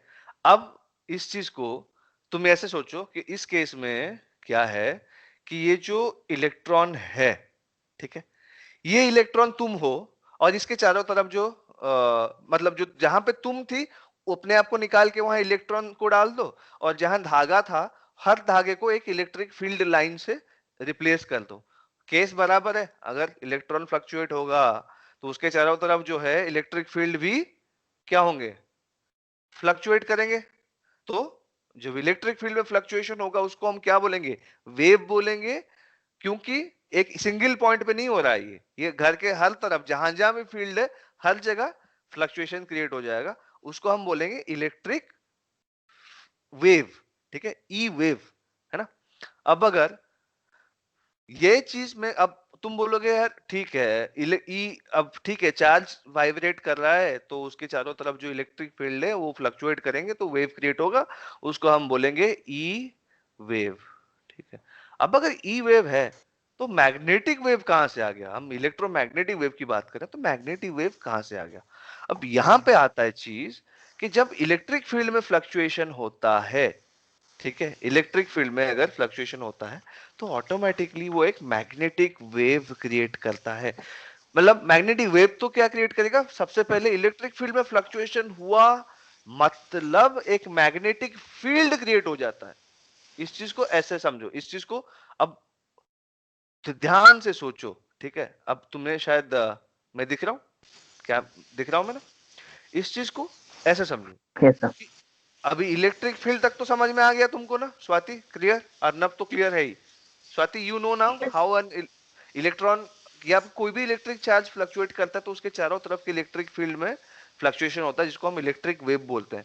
मगर ऐसा होता है, this is the nature of electric field, कि इलेक्ट्रिक फील्ड में फ्लक्चुएशन हुआ तो एक मैग्नेटिक फील्ड क्रिएट हो जाता है, उसको हम इंडक्शन बोलते हैं, इंड्यूस हो जाता है, ठीक है, जिसके बारे में फैराडे ने बहुत सारे अच्छे अच्छे लॉज दिए हैं, ठीक है, वो शायद तुम आगे पढ़ोगे 11th-12th में। तो जैसे ही इलेक्ट्रिक फील्ड में फ्लक्चुएशन होता है वो मैग्नेटिक फील्ड क्रिएट करता है। मगर अगर उस मैग्नेटिक फील्ड में फ्लक्चुएशन हुआ, इसका मतलब अगर मैं इलेक्ट्रिक फील्ड को इस तरह से फ्लक्चुएट करूंगा कि एक मैग्नेटिक फील्ड आएगा ही आएगा, मगर वो जो मैग्नेटिक फील्ड आएगा ना वो खुद ही फ्लक्चुएटेड मैग्नेटिक फील्ड होगा। इस चीज को फिर से समझो, इलेक्ट्रिक फील्ड से में फ्लक्चुएशन हुआ तो इलेक्ट्रिक वेव आ गया, वो तो ठीक है, ई वेव हमको मिल गया। मगर इलेक्ट्रिक फील्ड में फ्लक्चुएशन होते ही एक मैग्नेटिक फील्ड भी क्रिएट करता है, और वो मैग्नेटिक फील्ड अगर फ्लक्चुएटिंग मैग्नेटिक फील्ड हुआ तो वो वापस वही इलेक्ट्रिक फील्ड एक दे देगा आपको, ठीक है। वैसा है, मतलब वही वही एग्जांपल है, जैसे कॉइन है, ठीक है, कॉइन को तुम जैसे कॉइन के एक साइड पे क्या है, हेड है, दूसरी साइड पे टेल है, तो वही है इलेक्ट्रिक और मैग्नेटिक फील्ड ऐसे हैं कि इलेक्ट्रिक फील्ड तो आपके है, उसमें तुमने फ्लक्चुएट किया तो इलेक्ट्रिक वेव आ गया, मगर जो फ्लक्चुएशन तुमने क्रिएट किया वो फ्लक्चुएशन खुद ही एक मैग्नेटिक फील्ड क्रिएट कर देगा, वो नेचर है, that is the nature. Any fluctuation in electric field induces some magnetic field, and if that magnetic field, इसको समझो, if that magnetic field is a fluctuating magnetic field, जरूरी नहीं है कि ये जो मैं इलेक्ट्रिक फील्ड में जो फ्लक्चुएशन कर रहा हूं ना वो एक मैग्नेटिक फील्ड देगा, तो जरूरी नहीं है कि वो मैग्नेटिक फील्ड एक स्टैटिक मैग्नेटिक फील्ड होगा, ऐसा जरूरी नहीं है, करेक्ट। मगर अगर स्टैटिक है तो कोई प्रॉब्लम नहीं है, मगर ऐसा कभी कभार होता है कि इलेक्ट्रिक फील्ड में जो फ्लक्चुएशन हो रहा है उसके वजह से जो मैग्नेटिक फील्ड इंड्यूस हो रहा है ना वो खुद ही फ्लक्चुएटिंग इन नेचर होता है, ठीक है, वो आता है तो फ्लक्चुएटिंग इन नेचर होता है, ठीक है।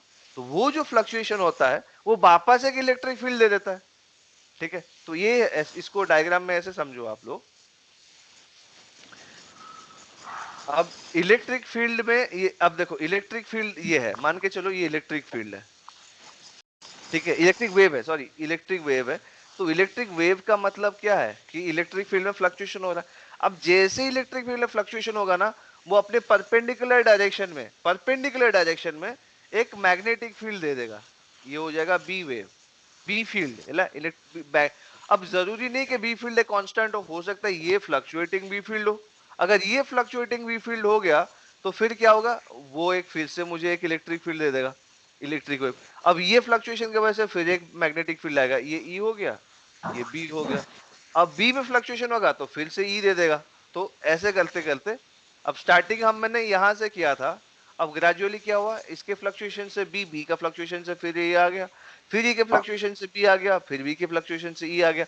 तो ऐसे करके जो आपका वेव आगे बढ़ता रहेगा इसको हम बोलेंगे ई एम वेव, ठीक है। ये होता है इलेक्ट्रोमैग्नेटिक वेव। स्वाति समझ में आया? कोई डाउट है यस तो सर। मतलब मैं तुम्हें बहुत ही फंडामेंटल लेवल पे लेके जाऊंगा तो मैथमेटिक्स आ जाएगा, तो but I will try my best to give you an intuitive explanation. समझ में आया कि ई इलेक्ट्रोमैग्नेटिक फील्ड है क्या और वो कैसे आगे बढ़ता है, इतना समझ में आया रफली कॉन्सेप्ट में? Yes sir. ठीक है, तो हम इस चीज को और आगे कैसे समझेंगे। अब इलेक्ट्रोमैग्नेटिक वेव समझ गए। अब होता क्या है ना, फ्रीक्वेंसी इलेक्ट्रोमैग्नेटिक वेव में जो फ्लक्चुएशन होता है, ये फ्लक्चुएशन जो है इसको अगर हम काउंट करेंगे, मान के चलो ये एक फ्लक्चुएशन हो गया, ये दूसरा फ्लक्चुएशन है, ये तीसरा फ्लक्चुएशन है, ठीक है। अब इसको फ्लक्चुएशन को हम काउंट करेंगे, यहाँ से स्टार्ट हुआ एंड हो, ये एक फ्लक्चुएशन, फिर यहाँ से स्टार्ट हुआ यहाँ से एंड हुआ, ये एक दूसरा फ्लक्चुएशन, फिर यहाँ से स्टार्ट हुआ यहाँ से एंड हुआ, तीसरा फ्लक्चुएशन। अब इतने में कितने हैं, तीन फ्लक्चुएशंस है, मान के चलो हर एक सेकंड में तीन फ्लक्चुएशन है, तो उसको हम फ्रीक्वेंसी में क्या बोलेंगे, 3 फ्लक्चुएशंस पर सेकंड, या 3 साइकिल्स पर सेकंड, या 3 हर्ट्ज, ठीक है। ये हो गया फ्रीक्वेंसी, इसको बोलते हैं फ्रीक्वेंसी। अब वेव में जहां क्या बोलते हैं, वेव जो है उसमें क्या है, फ्लक्चुएशन है, फ्लक्चुएशन का मतलब फ्रीक्वेंसी आ गया। अब अलग अलग तरीके का वेव्स है, किसी वेव का है फ्रीक्वेंसी जो है वो हो सकता है 10 हर्ट्ज होता है या 10 साइकिल्स होता है पर सेकंड, और कुछ वेव्स हैं जिनका 10 लाख,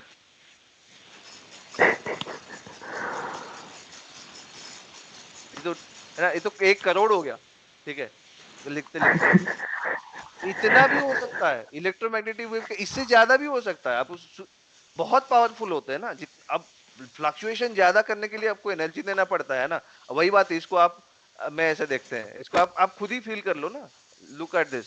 क्यों ऐसा होता है कि फ्रीक्वेंसी के लिए हमें ज्यादा ज्यादा फ्रीक्वेंसी के लिए ज्यादा हमको जो है एनर्जी क्यों देना पड़ता है। ये देखो, अपने हाथ को ऐसे तुम आप खुद के हाथ को ऐसे रखो, मैं जैसे बोल रहा हूँ ऐसे करो, हाथ को ऐसे रखो, ऐसे रखो, ठीक है, फील करो इस चीज को, ठीक है। अब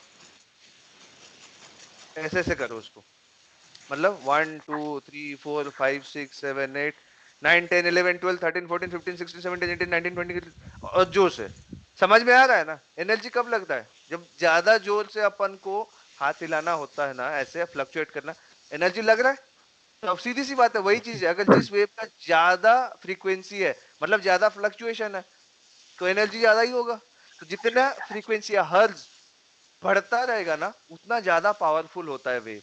तो इलेक्ट्रोमैग्नेटिक वेव वही होता है। मगर यहाँ पे एक चीज हमको नोटिस करना, वेव इलेक्ट्रोमैग्नेटिक वेव का जीरो से थोड़ा ऊपर इलेक्ट्रोमैग्नेटिक वेव स्टार्ट हो जाता है, मगर उसका एनर्जी इतना कम होता है ना कि वो एयर में ही ऑब्जर्व हो जाता है, वो ज्यादा दूर तक जा ही नहीं सकता। उसको एयर के जो कॉन्स्टिट्यूएंट्स है वो उसको ऑब्जर्व कर लेते हैं।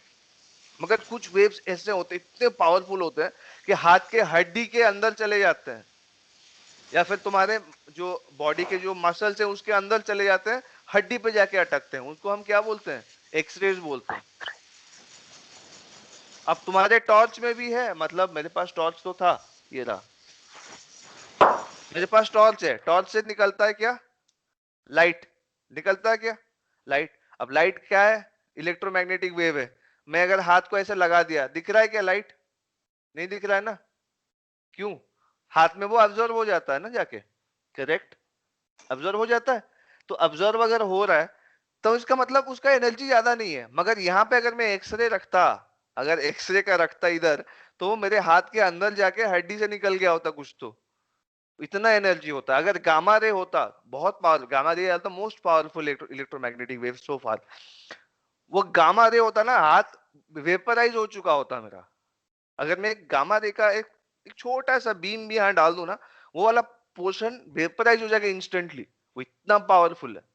ठीक है, अब आया समझ में ये चीज कि जिससे से फ्रीक्वेंसी हम बढ़ाएंगे तो इलेक्ट्रोमैग्नेटिक वेव ज्यादा एनर्जी रखेगा। इसका मतलब इधर देखो, इंटरेस्टिंग चीज यहीं पे हमको लाइट का एक बहुत ही फंडामेंटल चीज मिलेगा। और मान के चलो मैं जितने भी इलेक्ट्रोमैग्नेटिक वेव्स है उनको एक ऑर्डर में अरेंज कर रहा हूं, ठीक है, इन ऑफ इंक्रीजिंग फ्रीक्वेंसी। ठीक है, order of increasing frequency in hertz. Hertz का मतलब क्या है? हर्ट्ज जहां पे तुम्हें एच जेड मिलेगा उसको समझ जाना कि उसका मतलब है HERTZ, हर्ट्ज, जो साइंटिस्ट जिन्होंने फ्रीक्वेंसी का यूनिट जिनके नाम पे हमने रखे हैं। तो हर्ट्ज, हर्ट्ज का मतलब क्या होता है कि वन फ्लक्चुएशन, और हर्ट्ज का मतलब है वन फ्लक्चुएशन पर सेकेंड। ठीक है, पर सेकेंड, सॉरी, एससीसीएस पर सेकेंड। सो वन फ्लक्चुएशन या वन साइकिल पर सेकेंड को हम हर्ट्ज बोलते हैं। ठीक है, इसको शॉर्ट में इसीलिए बोलते हैं। अगर 20 हर्ट्ज है तो 20 साइकिल्स पर सेकेंड, अब 1000 है तो 1000 साइकिल्स पर सेकेंड। ठीक है, अगर जीरो से लेके मैं, है ना, जीरो से स्टार्ट करूंगा, धीरे धीरे हाई फ्रीक्वेंसी जो वेव्स होते हैं उनको अरेंज करूंगा। ठीक है, तो स्टार्ट हो जाएगा यहाँ से जीरो में, तो बहुत ही माइनर होता है। फिर आ जाएगा यहाँ पे इंफ्रारेड, फिर आएगा अल्ट्रावायलेट, फिर आ जाएगा रेडियो वेव्स। ठीक है, यहाँ तो मेरे ख्याल से माइक्रोवेव भी आएगा। और रेडियो वेव से फिर बढ़ते बढ़ते गामा रेज, एक्स रेज, फिर आगे बढ़ेंगे तो आपका गामा रे आएगा, अल्फा रे, बेटा रेस भी आएंगे। ठीक है, रास्ते में अल्फा रेस, बेटा रेस भी आएंगे। बट रफली ऐसे हम देखते हैं, आप लोग देख सकते हैं ना, मैं जो लाइन ड्रॉ किया, अगर मैं इलेक्ट्रोमैग्नेटिक वेव्स के जो है उनके फ्रीक्वेंसी को फ्रॉम इन इंक्रीजिंग फ्रीक्वेंसी अगर अरेंज करूंगा तो ऐसा ही कुछ बनेगा रफली। ये तो आपको विकिपीडिया में भी दिख जाएगा, अभी मैं दिखा देता हूँ। ठीक है, इलेक्ट्रो, अच्छा ठीक है, मैं बाद में दिखाता हूँ, पहले बता देता हूँ ये है क्या। दिख रहा है ना सबको? You all see that? इसको हम क्या बोलेंगे? Yes sir. इसको हम बोलेंगे, व्हाट वी कॉल इट, इसको स्पेक्ट्रम बोलेंगे।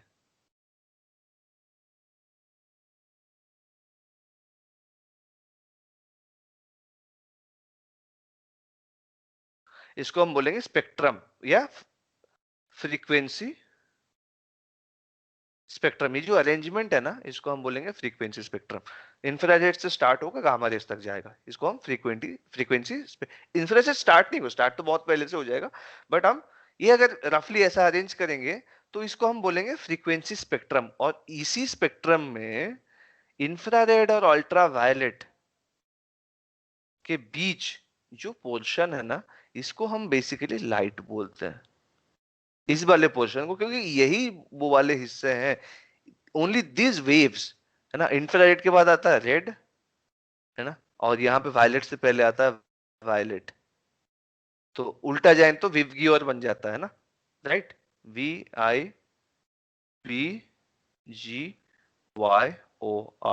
क्या होता है? Violet, indigo, blue, green, yellow, orange, red. तो ये होता है विवग्योर। तो ये हो गया आपका लाइट। इस वाले पोर्शन को हम क्या बोलते हैं? लाइट या विजिबल लाइट। कुछ लोग इसको क्या बोलते हैं? विजिबल लाइट बोलते हैं। क्यों बोलते हैं? क्योंकि ये हमको देखने में हेल्प करता है। आया समझ में? क्लियर? लाइट एग्जैक्टली क्या है ये समझ में आया?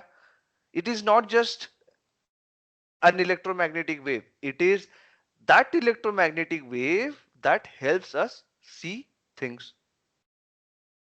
आया क्लियर? अभी अब तक समझ में आ गया? तो यस सर। स्वाति, क्लियर? कोई डाउट है तो यस पूछो। सर। नहीं, कोई क्वेश्चन है तुम दोनों में? अभी पूछो, क्योंकि हम उसके बाद थोड़ा सा और एक लेवल ऊपर जाएंगे।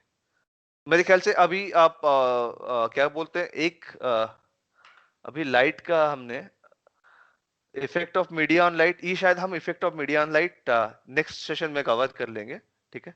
अभी मेरे ख्याल से बहुत ज्यादा है, अभी ऑलरेडी 12 बज चुका है, 12 कितना, 12:15 हो चुका है, राइट? अब आप लोगों को नींद भी आ रहा होगा, बहुत देर तक जगना नहीं है। तो अभी तक का जो था वो फंडामेंटल था, ठीक है? Will continue the remaining things on the next session, ठीक है? तो अभी तक क्या चीज है? अब मैं इस चीज को, सेशन को एंड करने से पहले आपको एक छोटा सा चीज बढ़िया सा नेट पे दिखा दूंगा, एक अच्छा आइडिया हो जाएगा। तो अब समझ में आया आपको कि लाइट बेसिकली है क्या, वो कैसे चलता है, क्यों ऐसे चलता है, क्यों उसको मीडियम नहीं चाहिए होता है? लाइट को मीडियम इसीलिए नहीं चाहिए होता है कि स्पेस टाइम का जो फंडामेंटल प्रॉपर्टी को ही इस्तेमाल वो करता है, इसीलिए उसको कोई मीडियम नहीं चाहिए। अब सीधी सी बात है, अगर मान के चलो रास्ता है, ठीक है, रोड है आपका, एक रोड है, वो रोड टूटा फूटा है, गड्ढे हैं, उसमें पानी जम रहे हैं बिल्कुल, और उसमें पता नहीं कितने गड्ढे। अब तुम अगर उसमें बाइक चलाओ, एक्टिवा चलाओ, साइकिल चलाओ, आराम से जा सकते हो स्मूथली, हो सकता है बीच में ही खराब हो जाए गाड़ी तुम्हारी, राइट? यस हो सर। सकता है तुम घर से निकलो और जहां जाना है, स्कूल जाना है, बीच में नहीं पहुंच ही नहीं पाए तुम। Why? Because your cycle or your bicycle depends the road to move itself. Bicycle को चलने के लिए रोड चाहिए। अगर मान के चलो तुम एक साइंटिस्ट हो, छोटा मोटा नहीं, मतलब एज में छोटे हो मगर अच्छे साइंटिस्ट हो या इंजीनियर हो, तुमने घर पे एक हेलीकॉप्टर बना लिया, छोटा मोटा एक बन, खुद को लेके जाने के लिए। तो रास्ते में चाहे कुछ रास्ता हो ही ना, कोई दिक्कत ही थोड़ी ना यार। अगर फ्लड भी हो जाए रास्ते में, तुम्हें क्या है, तुम्हारा हेलीकॉप्टर है, छत पे गए, हेलीकॉप्टर स्टार्ट किया, बैठे, स्कूल में पहुंच गए। अब क्या फर्क पड़ता है रोड में कुछ है कि नहीं है, राइट? ये समझ में आया अर्नव? यहाँ पे एक और यस सर। ट्विस्ट आ जाएगा कहानी में, ठीक है? एक कहानी में और ट्विस्ट। अब तक तो अच्छा लग रहा है, हेलीकॉप्टर में बैठ के स्कूल जा रहे हैं भैया, किसको अच्छा नहीं लगेगा? मगर यहाँ पे एक ट्विस्ट कहानी में ये आएगा। अब सीधी सी बात है, now your helicopter does not need the medium of the road. Road का मीडियम उसको नहीं चाहिए, वो तो एयर में ट्रेवल कर सकता है, ठीक है? बिल्कुल वैसे ही कि इलेक्ट्रोमैग्नेटिक वेव जो है वो नेचर का जो फंडामेंटल है, फाउंडेशन है स्पेस टाइम, उसी पे चलते हैं। तो इसीलिए उनको कोई मटेरियल मीडियम नहीं चाहिए, है ना? बट मान के चलो, ठीक है, हम समझ गए कि भैया स्वाति ने एक ऐसा हेलीकॉप्टर बनाया जिससे वो अपने घर के छत पे बैठ के हेलीकॉप्टर से स्कूल जा सकती है, रोड में कुछ भी हो, कोई भी हो, उसको कोई फर्क नहीं पड़ता, ठीक है? मगर मान के चलो वहां अर्नब रोड पे है, खड़ा है, और उसको पता है, वो चिढ़ा हुआ है स्वाति से, बोला कि अच्छा मुझे बिना लिए स्कूल अकेली हेलीकॉप्टर में चले। अब स्वाति के पास हेलीकॉप्टर जो है उसमें सिर्फ एक ही इंसान जा सकता है, वो स्वाति खुद जाएगी। अब सीधी सी बात है। मगर अर्नब को आया गुस्सा कि यार वो स्कूल चली जाती है, हेलीकॉप्टर है, मैं सड़ता रहता हूँ साइकिल में, यार मेरा रोज साइकिल टूटता है, मैं तो जा ही नहीं पाता कभी कभार। मगर है कहाँ अर्नब? रोड पे खड़ा है। स्वाति किधर से जा रही है? हेलीकॉप्टर से जा रही है, ऊपर से। अब स्वाति को ये लग रहा है कि भैया रोड में कौन है क्या है मुझे कोई फर्क नहीं पड़ता। मगर अर्नब क्या करा है, अपने हाथ में ना गुलेल लेके बैठा है। क्या लेके बैठा है? गुलेल। बिल्कुल हार्ड यस सर। पत्थर वगैरह लगा के गुलेल लेके वेट कर रहा है कि स्वाति कब आएगी और मैं उसको हेलीकॉप्टर में गुलेल मारूंगा। अब जैसे ही स्वाति गई और उसके हेलीकॉप्टर में गुलेल मारा वो, तो क्या हुआ, हेलीकॉप्टर में जाके फंस गया। उसका जो चक्री है ऊपर, उसका प्रोपेलर है, रोटर जिसको बोलते हैं, या तो उस पे लगेगा, फ्यूल टैंक में लगेगा, कहीं ना कहीं तो लगेगा ना गुलेल का पत्थर, लगेगा तो खराब होगा। अब हेलीकॉप्टर गिरेगा तो कहाँ गिरेगा, वापस रोड पे गिरेगा, आएगा ना। इसका Yes. मतलब इवन इफ हेलीकॉप्टर को जाने के लिए रोड नहीं चाहिए, वो एयर से जा सकती है, बट रोड पे क्या है ये भी मैटर करता है, हेलीकॉप्टर के लिए भी मैटर करता है ना। अब जैसे जैसे वॉर होता है ना, युद्ध होते हैं, छिड़ते हैं, तो क्या होता है, अटैक फाइटर पायलट्स चलाते हैं, जो फाइटर जेट्स आते हैं, उनको गिराने के लिए जरूरी नहीं कि एक फाइटर प्लेन ही चाहिए। और जमीन पे एंटी एयरक्राफ्ट, अगर हमारे पास गन्स हैं, एमरैम्स हैं, गन्स हैं, तो हम उससे भी उसको शूट कर सकते हैं, करेक्ट। अब अगर मान के चलो, यहाँ अगर देखो, इंडिया पाकिस्तान का ले लो, पाकिस्तान है, ठीक है, इंडिया का वो एरिया है, एक मान के चलो राजस्थान का जो बॉर्डर है, ठीक है, वहां पे लगभग 10 किलोमीटर बड़ा लंबा एरिया है। और उसके बाद यहाँ मान के चलो हमारा दिल्ली है, ठीक है। अब अगर उस बॉर्डर को हमने खुला छोड़ दिया, कुछ नहीं रखा उसमें, खाली बिल्कुल कुछ नहीं है वहां पे, जो भी है वो कोई काम का नहीं है, तो पाकिस्तान से जो एयरक्राफ्ट आएंगे, मान लो पाकिस्तान अटैक करता है इंडिया पे, जो जेट एयरक्राफ्ट आएंगे, वो डेजर्ट को आराम से क्रॉस करे 5 मिनट के अंदर दिल्ली पहुंच जाएगा, है ना। मगर अगर मगर अगर वहां पे हमने बढ़िया से एंटी जो एयरक्राफ्ट मिसाइल्स लगा रखा है बिल्कुल तैयारी के साथ, अगर पाकिस्तान चाहेगा भी कि चलो ठीक है कोई नहीं, मैं जाऊंगा पक्का, अपना फाइटर जेट्स को भेजूंगा दिल्ली पे अटैक करने, तो वो आएंगे, मगर डेजर्ट में मतलब 100 एयरक्राफ्ट उनका आया तो हिट होगा ना, यहाँ अटैक उनके ऊपर। हालांकि हमारे टैंक्स जो नीचे हैं, जो फाइटर है हमारे वो नीचे ग्राउंड पे, और एयरक्राफ्ट को एयर रेगिस्तान में नहीं चलना है, उसको एयर में जाना है, बट हमने उनको अटैक किया, अफेक्ट किया, तो क्या हुआ, दिल्ली छोड़ो, दिल्ली से 100 किलोमीटर दूर सारे के सारे एयरक्राफ्ट उनके गिर जाएंगे। Giving an example, I want friendship between India and Pakistan, so much so that Pakistan becomes India. But मेरा कहने का मतलब ये है कि जो अब देखो, मीडियम नहीं चाहिए इलेक्ट्रोमैग्नेटिक वेव को, ये एक इंटरेस्टिंग चीज है, मीडियम नहीं चाहिए इलेक्ट्रोमैग्नेटिक वेव को ट्रैवल करने के लिए, it just need space time, that's all. But then अगर स्पेस टाइम के ऊपर एक मटेरियल मीडियम आ गया, मान के चलो इलेक्ट्रोमैग्नेटिक वेव है, लाइट है, वो जा रहा है अपने रास्ते में, वहां पानी आ गया बीच में, या ग्लास आ गया, या कोई भी और मीडियम आ गया, तो उसके थ्रू उसको जाना पड़ेगा, ठीक है। तो वो मीडियम में जो पार्टिकल्स होते हैं, अब मीडियम जो बनता है, मटेरियल मीडियम, वो किससे बनता है, एटम्स, मॉलिक्यूल्स, है ना, पार्टिकल्स होते हैं। तो जब वेव जाएगा, वेव है क्या बेसिकली, लाइट हो, लाइट है, इलेक्ट्रोमैग्नेटिक वेव, तो एनर्जी तो है बेसिकली, वेव क्या एनर्जी तो है। मैंने सबसे पहले वही बताया था कि वेव का डेफिनेशन में ही एनर्जी आ जाता है। तब वो एनर्जी कैरी करके जा रहा है उसमें, अगर मटेरियल मीडियम में जो पार्टिकल्स है उनके पास जाएगा, तो वो उस एनर्जी को अगर कैप्चर कर लिए, एब्जॉर्ब कर लिए, तो वेव क्या होगा, वहां पे टूट जाएगा, बेसिकली टूट जाएगा, ठीक है। मगर लाइट के केस में जरूरी नहीं कि उसको बस टूट जाएगा, ऐसा कुछ मटेरियल मीडियम ऐसे होते हैं। हाँ ठीक है, मैं कंक्रीट का ब्लॉक रख दूंगा, यहां से लाइट आ रहा है, जैसे टॉर्च दिखाया, टॉर्च से क्या है, लाइट आ रहा है, वेव आ रहा है, मगर हाथ ने क्या किया, उनको रोक दिया, कैसे रोका, एब्जॉर्व कर लिया सबको, है ना। अब देखो एब्जॉर्व कर लिया, तुम बोलोगे एब्जॉर्व का मतलब क्या है। अब इसको ऐसे देखो, टॉर्च लाइट है तो कोई दिक्कत नहीं है मुझे, कोई अगर टॉर्च की जगह हेलोजन लाइट का लगाता मैं, मेरा हाथ बचता क्या, जल नहीं जाता, क्योंकि इतना एनर्जी वो Yes. दे रहा है, इतने उसमें इतना एनर्जी आ रहा है वेव में। अब टॉर्च लाइट के वेव में तो बहुत कम एनर्जी है, अगर हेलोजन लाइट का जो एनर्जी है वो इतना स्ट्रॉन्ग एनर्जी है, मेरा हाथ उसको ऑब्जर्व करेगा तो जल नहीं जाएगा, जल जाएगा। तो बेसिकली क्या होता है, कुछ मीडियम में क्या होता है ना, वो जो लाइट है as an electromagnetic wave of energy, उसको वो लोग टोटली ऑब्जर्व कर लेते हैं, एमिट नहीं करते, फिर बाद में करते हैं, अलग डायरेक्ट अलग तरीके से करते हैं, ठीक है।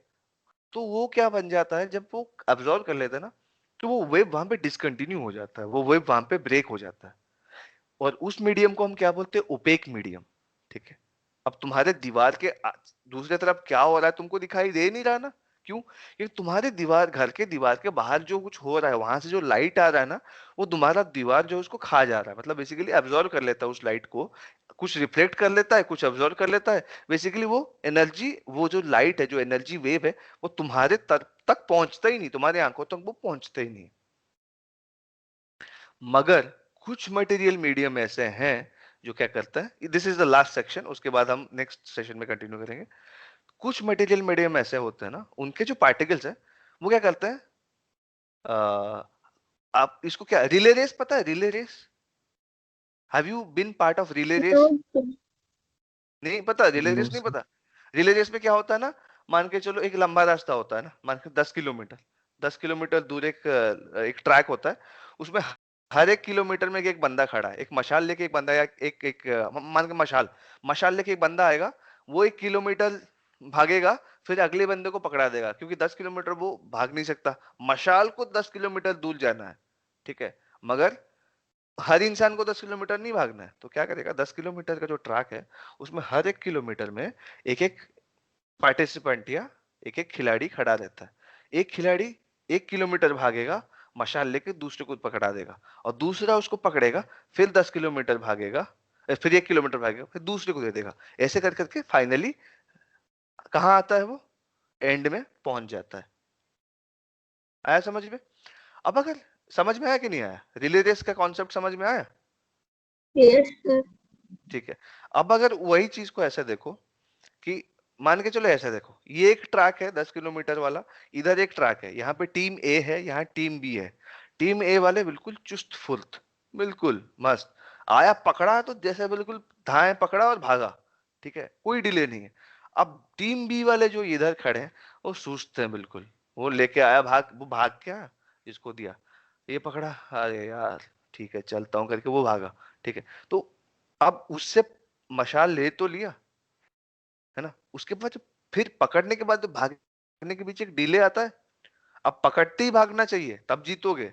अब अगर तुम ऐसे करोगे कि तुम्हारे तुम्हारे पास वो आया मशाल लेके, तुमने पकड़ा और फिर वहां अटक गए, 1-2 सेकंड या 10 सेकंड या 1 मिनट अटके अटक के फिर भागे, ठीक है, तब क्या होगा, तुम हारोगे रेस, सीधी सी बात है, क्योंकि वो लोग टीम ए वाले पहुंचा देंगे अपना, पहले वो जीत जाएंगे।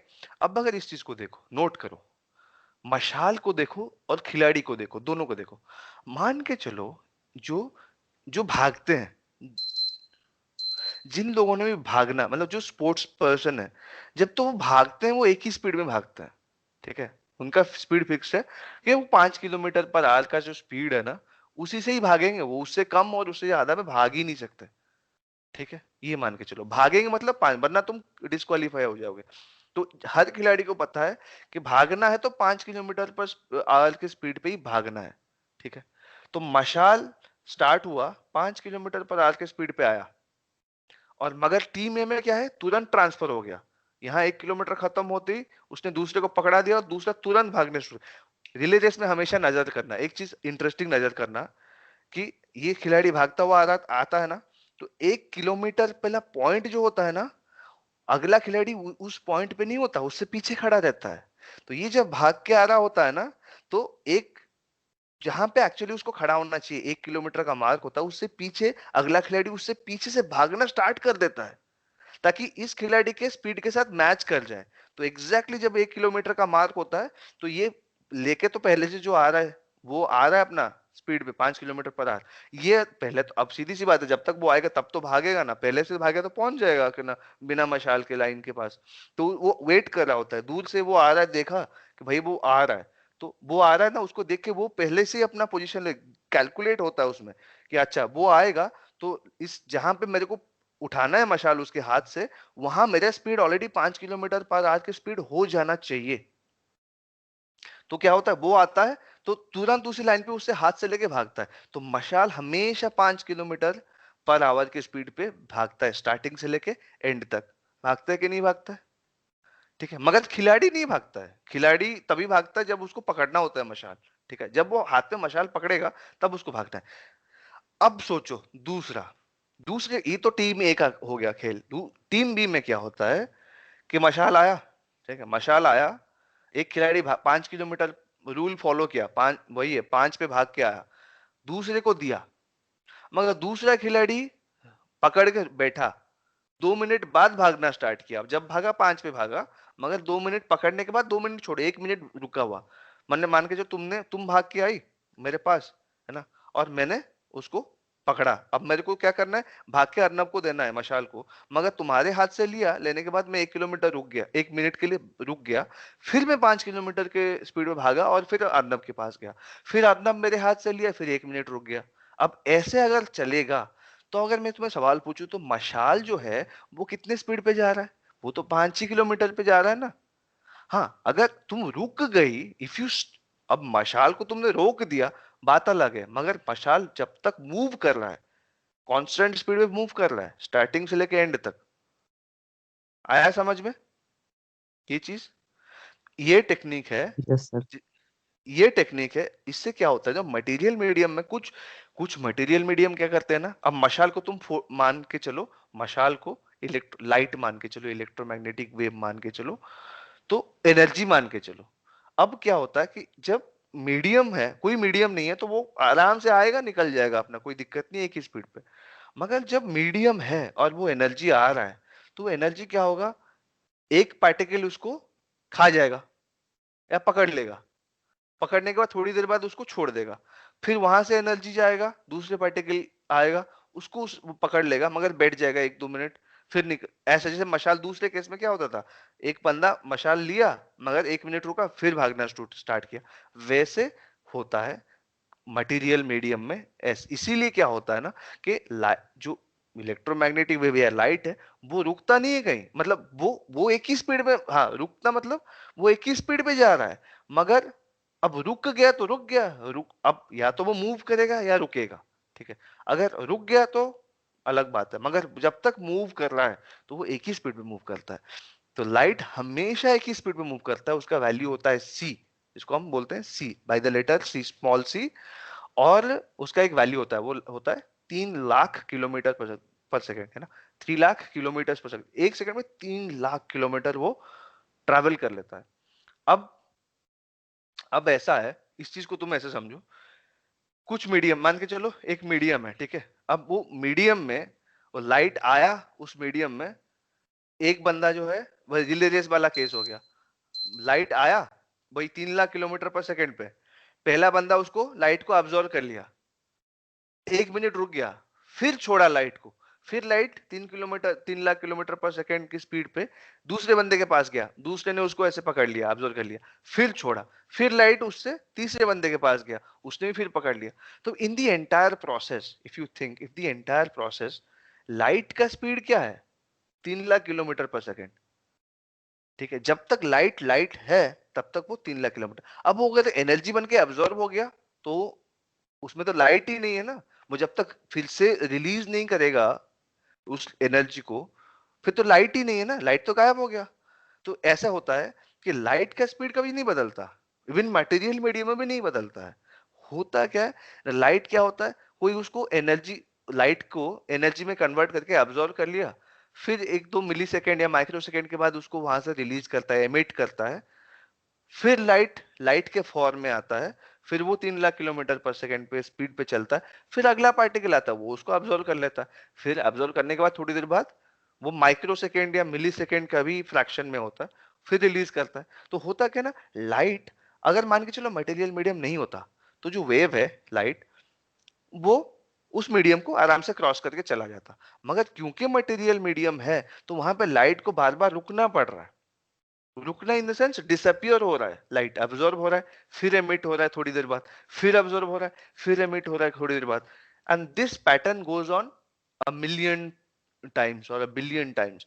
बहुत सारे पार्टिकल्स होते हैं ना, तो बिलियन टाइम्स चलता है। अगर ऐसा मीडियम है जो अब्सॉर्ब करने के बाद एमिट भी करता है, तो उसको हम क्या बोलते हैं, ट्रांसपेरेंट। क्या बोलते हैं हम, ट्रांसपेरेंट। जैसे ग्लास हो गया, वाटर हो गया, these are transparent mediums, right.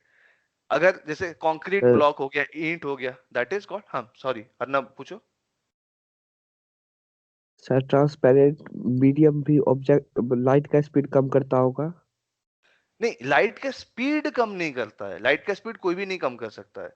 Light को का अपेरेंट स्पीड कम करता है वो, इसीलिए क्योंकि अगर वो मीडियम नहीं होता तो लाइट, मान के चलो इसको ऐसे देखो, इस चीज को, अरे रिले रेस को देख लो ना, रिले रेस का एग्जांपल दिया तो वो देख लो, 10 किलोमीटर का ट्रैक है, दोनों ए में है बी में है, ठीक है। टीम ए में कोई रुका नहीं ना, मशाल तो दोनों केस में है, वही चल रहा है। टीम ए में यस कोई सर। रुका नहीं, मतलब एक ही स्पीड पे मशाल 5 किलोमीटर की स्पीड पे जो है 5 kmph पे मशाल स्टार्ट हुआ और एंड तक पहुंचा, 10 किलोमीटर का ट्रैक है। बी में चले जाओ, बी में क्या होगा कि अब लाइट जब भी मशाल मूव कर रहा है वो एक ही स्पीड में मूव कर रहा है 5, मगर अगर तुम उसको पकड़ के बुझा दिए, मशाल आया उसको बुझा दिए, आराम से बैठे 1 मिनट अपना मस्ती किए, फिर उसको मशाल को फिर माचिस लगाया और जैसे ही मशाल जला फिर 5 किलोमीटर दूर भागे, तो उस केस में मशाल को एंड तक पहुंचने में ज्यादा टाइम लगेगा कि नहीं लगेगा? Yes sir. मगर जब भी मशाल एग्जिस्ट करेगा, अब तुम बुझा के मशाल को नीचे रख दिए, वो मशाल थोड़ी ना है यार, मशाल क्या है जो जलता है। मान के चलो तुमने मुझे मशाल दिया, पास किया, 1 किलोमीटर भागा, 5 किलोमीटर की स्पीड पे, 5 किलोमीटर पर आवर की स्पीड पे तुम भागे, मेरे पास आए और मेरे को मशाल पकड़ा दिए। जैसे ही मैं पकड़ा उसको बुझा दिया मैं, अब वो मशाल थोड़ी ना है, क्योंकि मेरे को बैठना है 1 मिनट पकड़ने के बाद, तो वो मशाल रहा ही ना, मैंने एब्जॉर्व कर लिया। फिर मैं एमिट करूंगा, फिर मशाल को जैसे ही जलाऊंगा फिर भागूंगा, स्वाति के पास जाऊंगा, फिर स्वाति क्या करेगी, फिर उसको बुझा देगी, जैसे ही उसके हाथ में आएगा बुझा देगी, 1 मिनट बैठेगी, फिर जब उसका मन करे 1 मिनट बाद फिर मशाल में आग लगेगी, फिर भागेगी। तो अब मशाल का स्पीड क्या है उस केस में, 5 किलोमीटर पर आवर, ठीक है, मगर मशाल को उसमें ज्यादा टाइम लग रहा है 10 किलोमीटर का ट्रैक कवर करने के लिए। आया समझ में अर्नब? Yes sir. हाँ। Yes sir. हाँ, तो इस केस में क्या है, लाइट का स्पीड जो है ट्रांसपेरेंट में भी, लाइट सी के स्पीड पे ही मूव करता है, 3 लाख किलोमीटर पर सेकेंड लाइट जो है, ठीक है, एज अ वेव। हम कल डिस्कस करेंगे लाइट का पार्टिकल नेचर, और मजा आएगा, बट अभी फिलहाल लाइट का जो है वेव नेचर में देखें तो लाइट ट्रैवल, जैसे मशाल जो है हर हमेशा क्या है, एक ही स्पीड में ट्रैवल कर रहा है, ठीक है। बट अगर तुम उसको एब्जॉर्ब भी कर लिया तो वो लाइट कहाँ रहा यार, जब तक तुम उसको वापस एमिट नहीं करोगे वो लाइट नहीं है। तो अब ये पूछोगे लाइट का स्पीड घट गया, नहीं, लाइट का स्पीड घटा नहीं, लाइट का अपेरेंट स्पीड घट गया। अब तुम हिसाब लगा के एवरेज निकालोगे तो वो स्पीड घटा है, ठीक है, एवरेज स्पीड जो है वो कम है, वो तो होना ही है क्योंकि ज्यादा टाइम ले रहा है ना। स्पीड क्या होता है, डिस्टेंस बाई टाइम, सीधी सी बात है। अब डिस्टेंस तो वही है, इधर भी वही है उधर भी वही है, मगर टाइम ज्यादा ले लिया अभी टीम वालों ने, तो क्या हुआ, अपेरेंट स्पीड जो है वो घट जाता है। इसीलिए हम बोलते हैं light slows down in transparent medium. और ओपेक मीडियम में तो ऐसा है कि अगर मैं तीसरा ट्रैक लू सी, ठीक है, ट्रैक सी है, ट्रैक सी में बीच में एक बंदा है कुंभकर्ण, मशाल लेके भाग के कुंभकर्ण को दिया, कुंभकर्ण बोला अरे कौन भागता है, बुझाया मशाल, सो गया, पहुंचा ही नहीं एंड तक, तो दैट इज कॉल्ड ओपेक। वहां पे क्या है कि जा ही नहीं पाया, एब्जॉर्ब हो गया, एमिट ही नहीं हुआ वो, तो उसको हम क्या बोलते हैं, ओपेक मीडियम, जहां पे लाइट पास ही नहीं कर पा रहा है, ठीक है। तो अब समझ में ओपेक मीडियम क्या है, ट्रांसपेरेंट मीडियम क्या है। और ट्रांसपेरेंट मीडियम में जो हम बोलते हैं लाइट स्लोज डाउन, वो actually light does not slow down, light actually appears to have a lesser apparent velocity or lesser apparent speed. Clear है Arnav? Yes sir. Yes sir. Okay. Now you also have a clear concept about it, Swati? Yes sir. Good. तो अभी हम अब effect of media of on light, ये हमने लगभग लगभग discuss कर ही लिया। अच्छा, नेचर ऑफ लाइट में एक चीज रह गया, मैं वेव नेचर में आ गया ना, भूल गया था, पार्टिकल नेचर में हम थोड़ा सा समझाएंगे। तो हम effect of media on light और पार्टिकल नेचर ऑफ लाइट जो है कल स्टार्ट करेंगे उसी से थोड़ा सा। फिर हम हाइगन्स प्रिंसिपल पे, बहुत मजेदार चीज है हाइगन्स प्रिंसिपल, मिराज, ये समझ में ना, रिफ्लेक्शन रिफ्रैक्शन क्या होता है, क्यों मिरर आई, मतलब मिरर में चीजें ऐसी दिखती हैं, ये सब पानी की तरह समझ में आएगा without using much of mathematics, without using much of mathematics, ठीक है। जब तुम, specially it will be helpful for Arnab, क्योंकि अर्नब इज इन 10th, तो उसको शायद ये चैप्टर तो उसका है ही लाइट का। But Swati, you yes will sir. Find light so interesting in your 10th standard, अगर तुम एनटीएससी दे रही हो या फिर 10th में जाने के बाद, एनटीएससी में तो हेल्प करेगा ही, 10th स्टैंडर्ड में जब तुम लाइट एनकाउंटर करोगे तुम्हारे लिए ये सब चीजें मतलब बच्चों का खेल हो जाएगा, हो सकता probably you will and up teaching your own teacher. तो क्योंकि you already have the solid foundation, so mathematics will come next and that becomes a additional thing. तो हम कल करेंगे हाइजेंस, एक्चुअली हाइजेंस प्रिंसिपल लिखते तो है HUIGENS, उसको actually Huygens that's not the real pronunciation, वो एक नेदरलैंड्स के साइंटिस्ट थे क्रिश्चियन हैहन, उसको ऐसे प्रोनाउंस करते हैं तो हैहन करते हैं, HUIGEN इज डेनमार्क का जो सॉरी नेदरलैंड का लैंग्वेज है डच, उसमें जो प्रोनाउंसिएशन होता है वर्ड का वो होता है हैहंस, हैहंस ऐसे बोलते हैं उसको। तो हैहंस प्रिंसिपल कल हम डिस्कस करेंगे मिराज और इमेजेस के बारे में। तो कल ये जो बिगिनिंग है ये हम इसको फर्स्ट वाला जो सेशन है उसको कल हम एंड करते हैं। तो आज इतना ही, हालांकि we did not cover anything new that Harsh does not know. Harsh already ये सब चीजें, हालांकि हर्ष को मैं 2-3 चीजें एक्स्ट्रा बताऊं जो कल तुम लोगों को बताऊंगा, तो Harsh already know, so he hasn't missed anything, तो will cover it in tomorrow. बाकी जो तीन हम बेसिकली हमारे पास 3 टॉपिक और बचे, 3 पार्ट और बच गए, राइट? तो कोई क्वेश्चंस? अर्नव और स्वाति तुम दोनों का कोई no questions, right? Sir no sir. Okay, Swati, you have any questions? No, sir. Okay, fine. तो हम अभी एंड करते हैं session and we will start tomorrow Thank you, at sir. About at the same time. Any issues? कल अगर हम करें 11 से स्टार्ट करेंगे तो No, sir. चलेगा ना 11 वाला सेशन टाइमिंग, क्योंकि शांत रहता है Yes, sir. आसपास सब ना। ठीक है, तो थोड़ा कल मतलब हम एग्जैक्टली 11 बजे स्टार्ट करेंगे और इस चीज को कल एंड करते हैं। बहुत ही इंटरेस्टिंग रहेगा वैसे, आज तो बहुत ही बेसिक चीजें डिस्कस किया, कल तो और बढ़िया बढ़िया चीजें आएंगी और मजेदार। चलो ठीक है Thank you, फिर, sir. Bye, good night, see you, bye. Good night.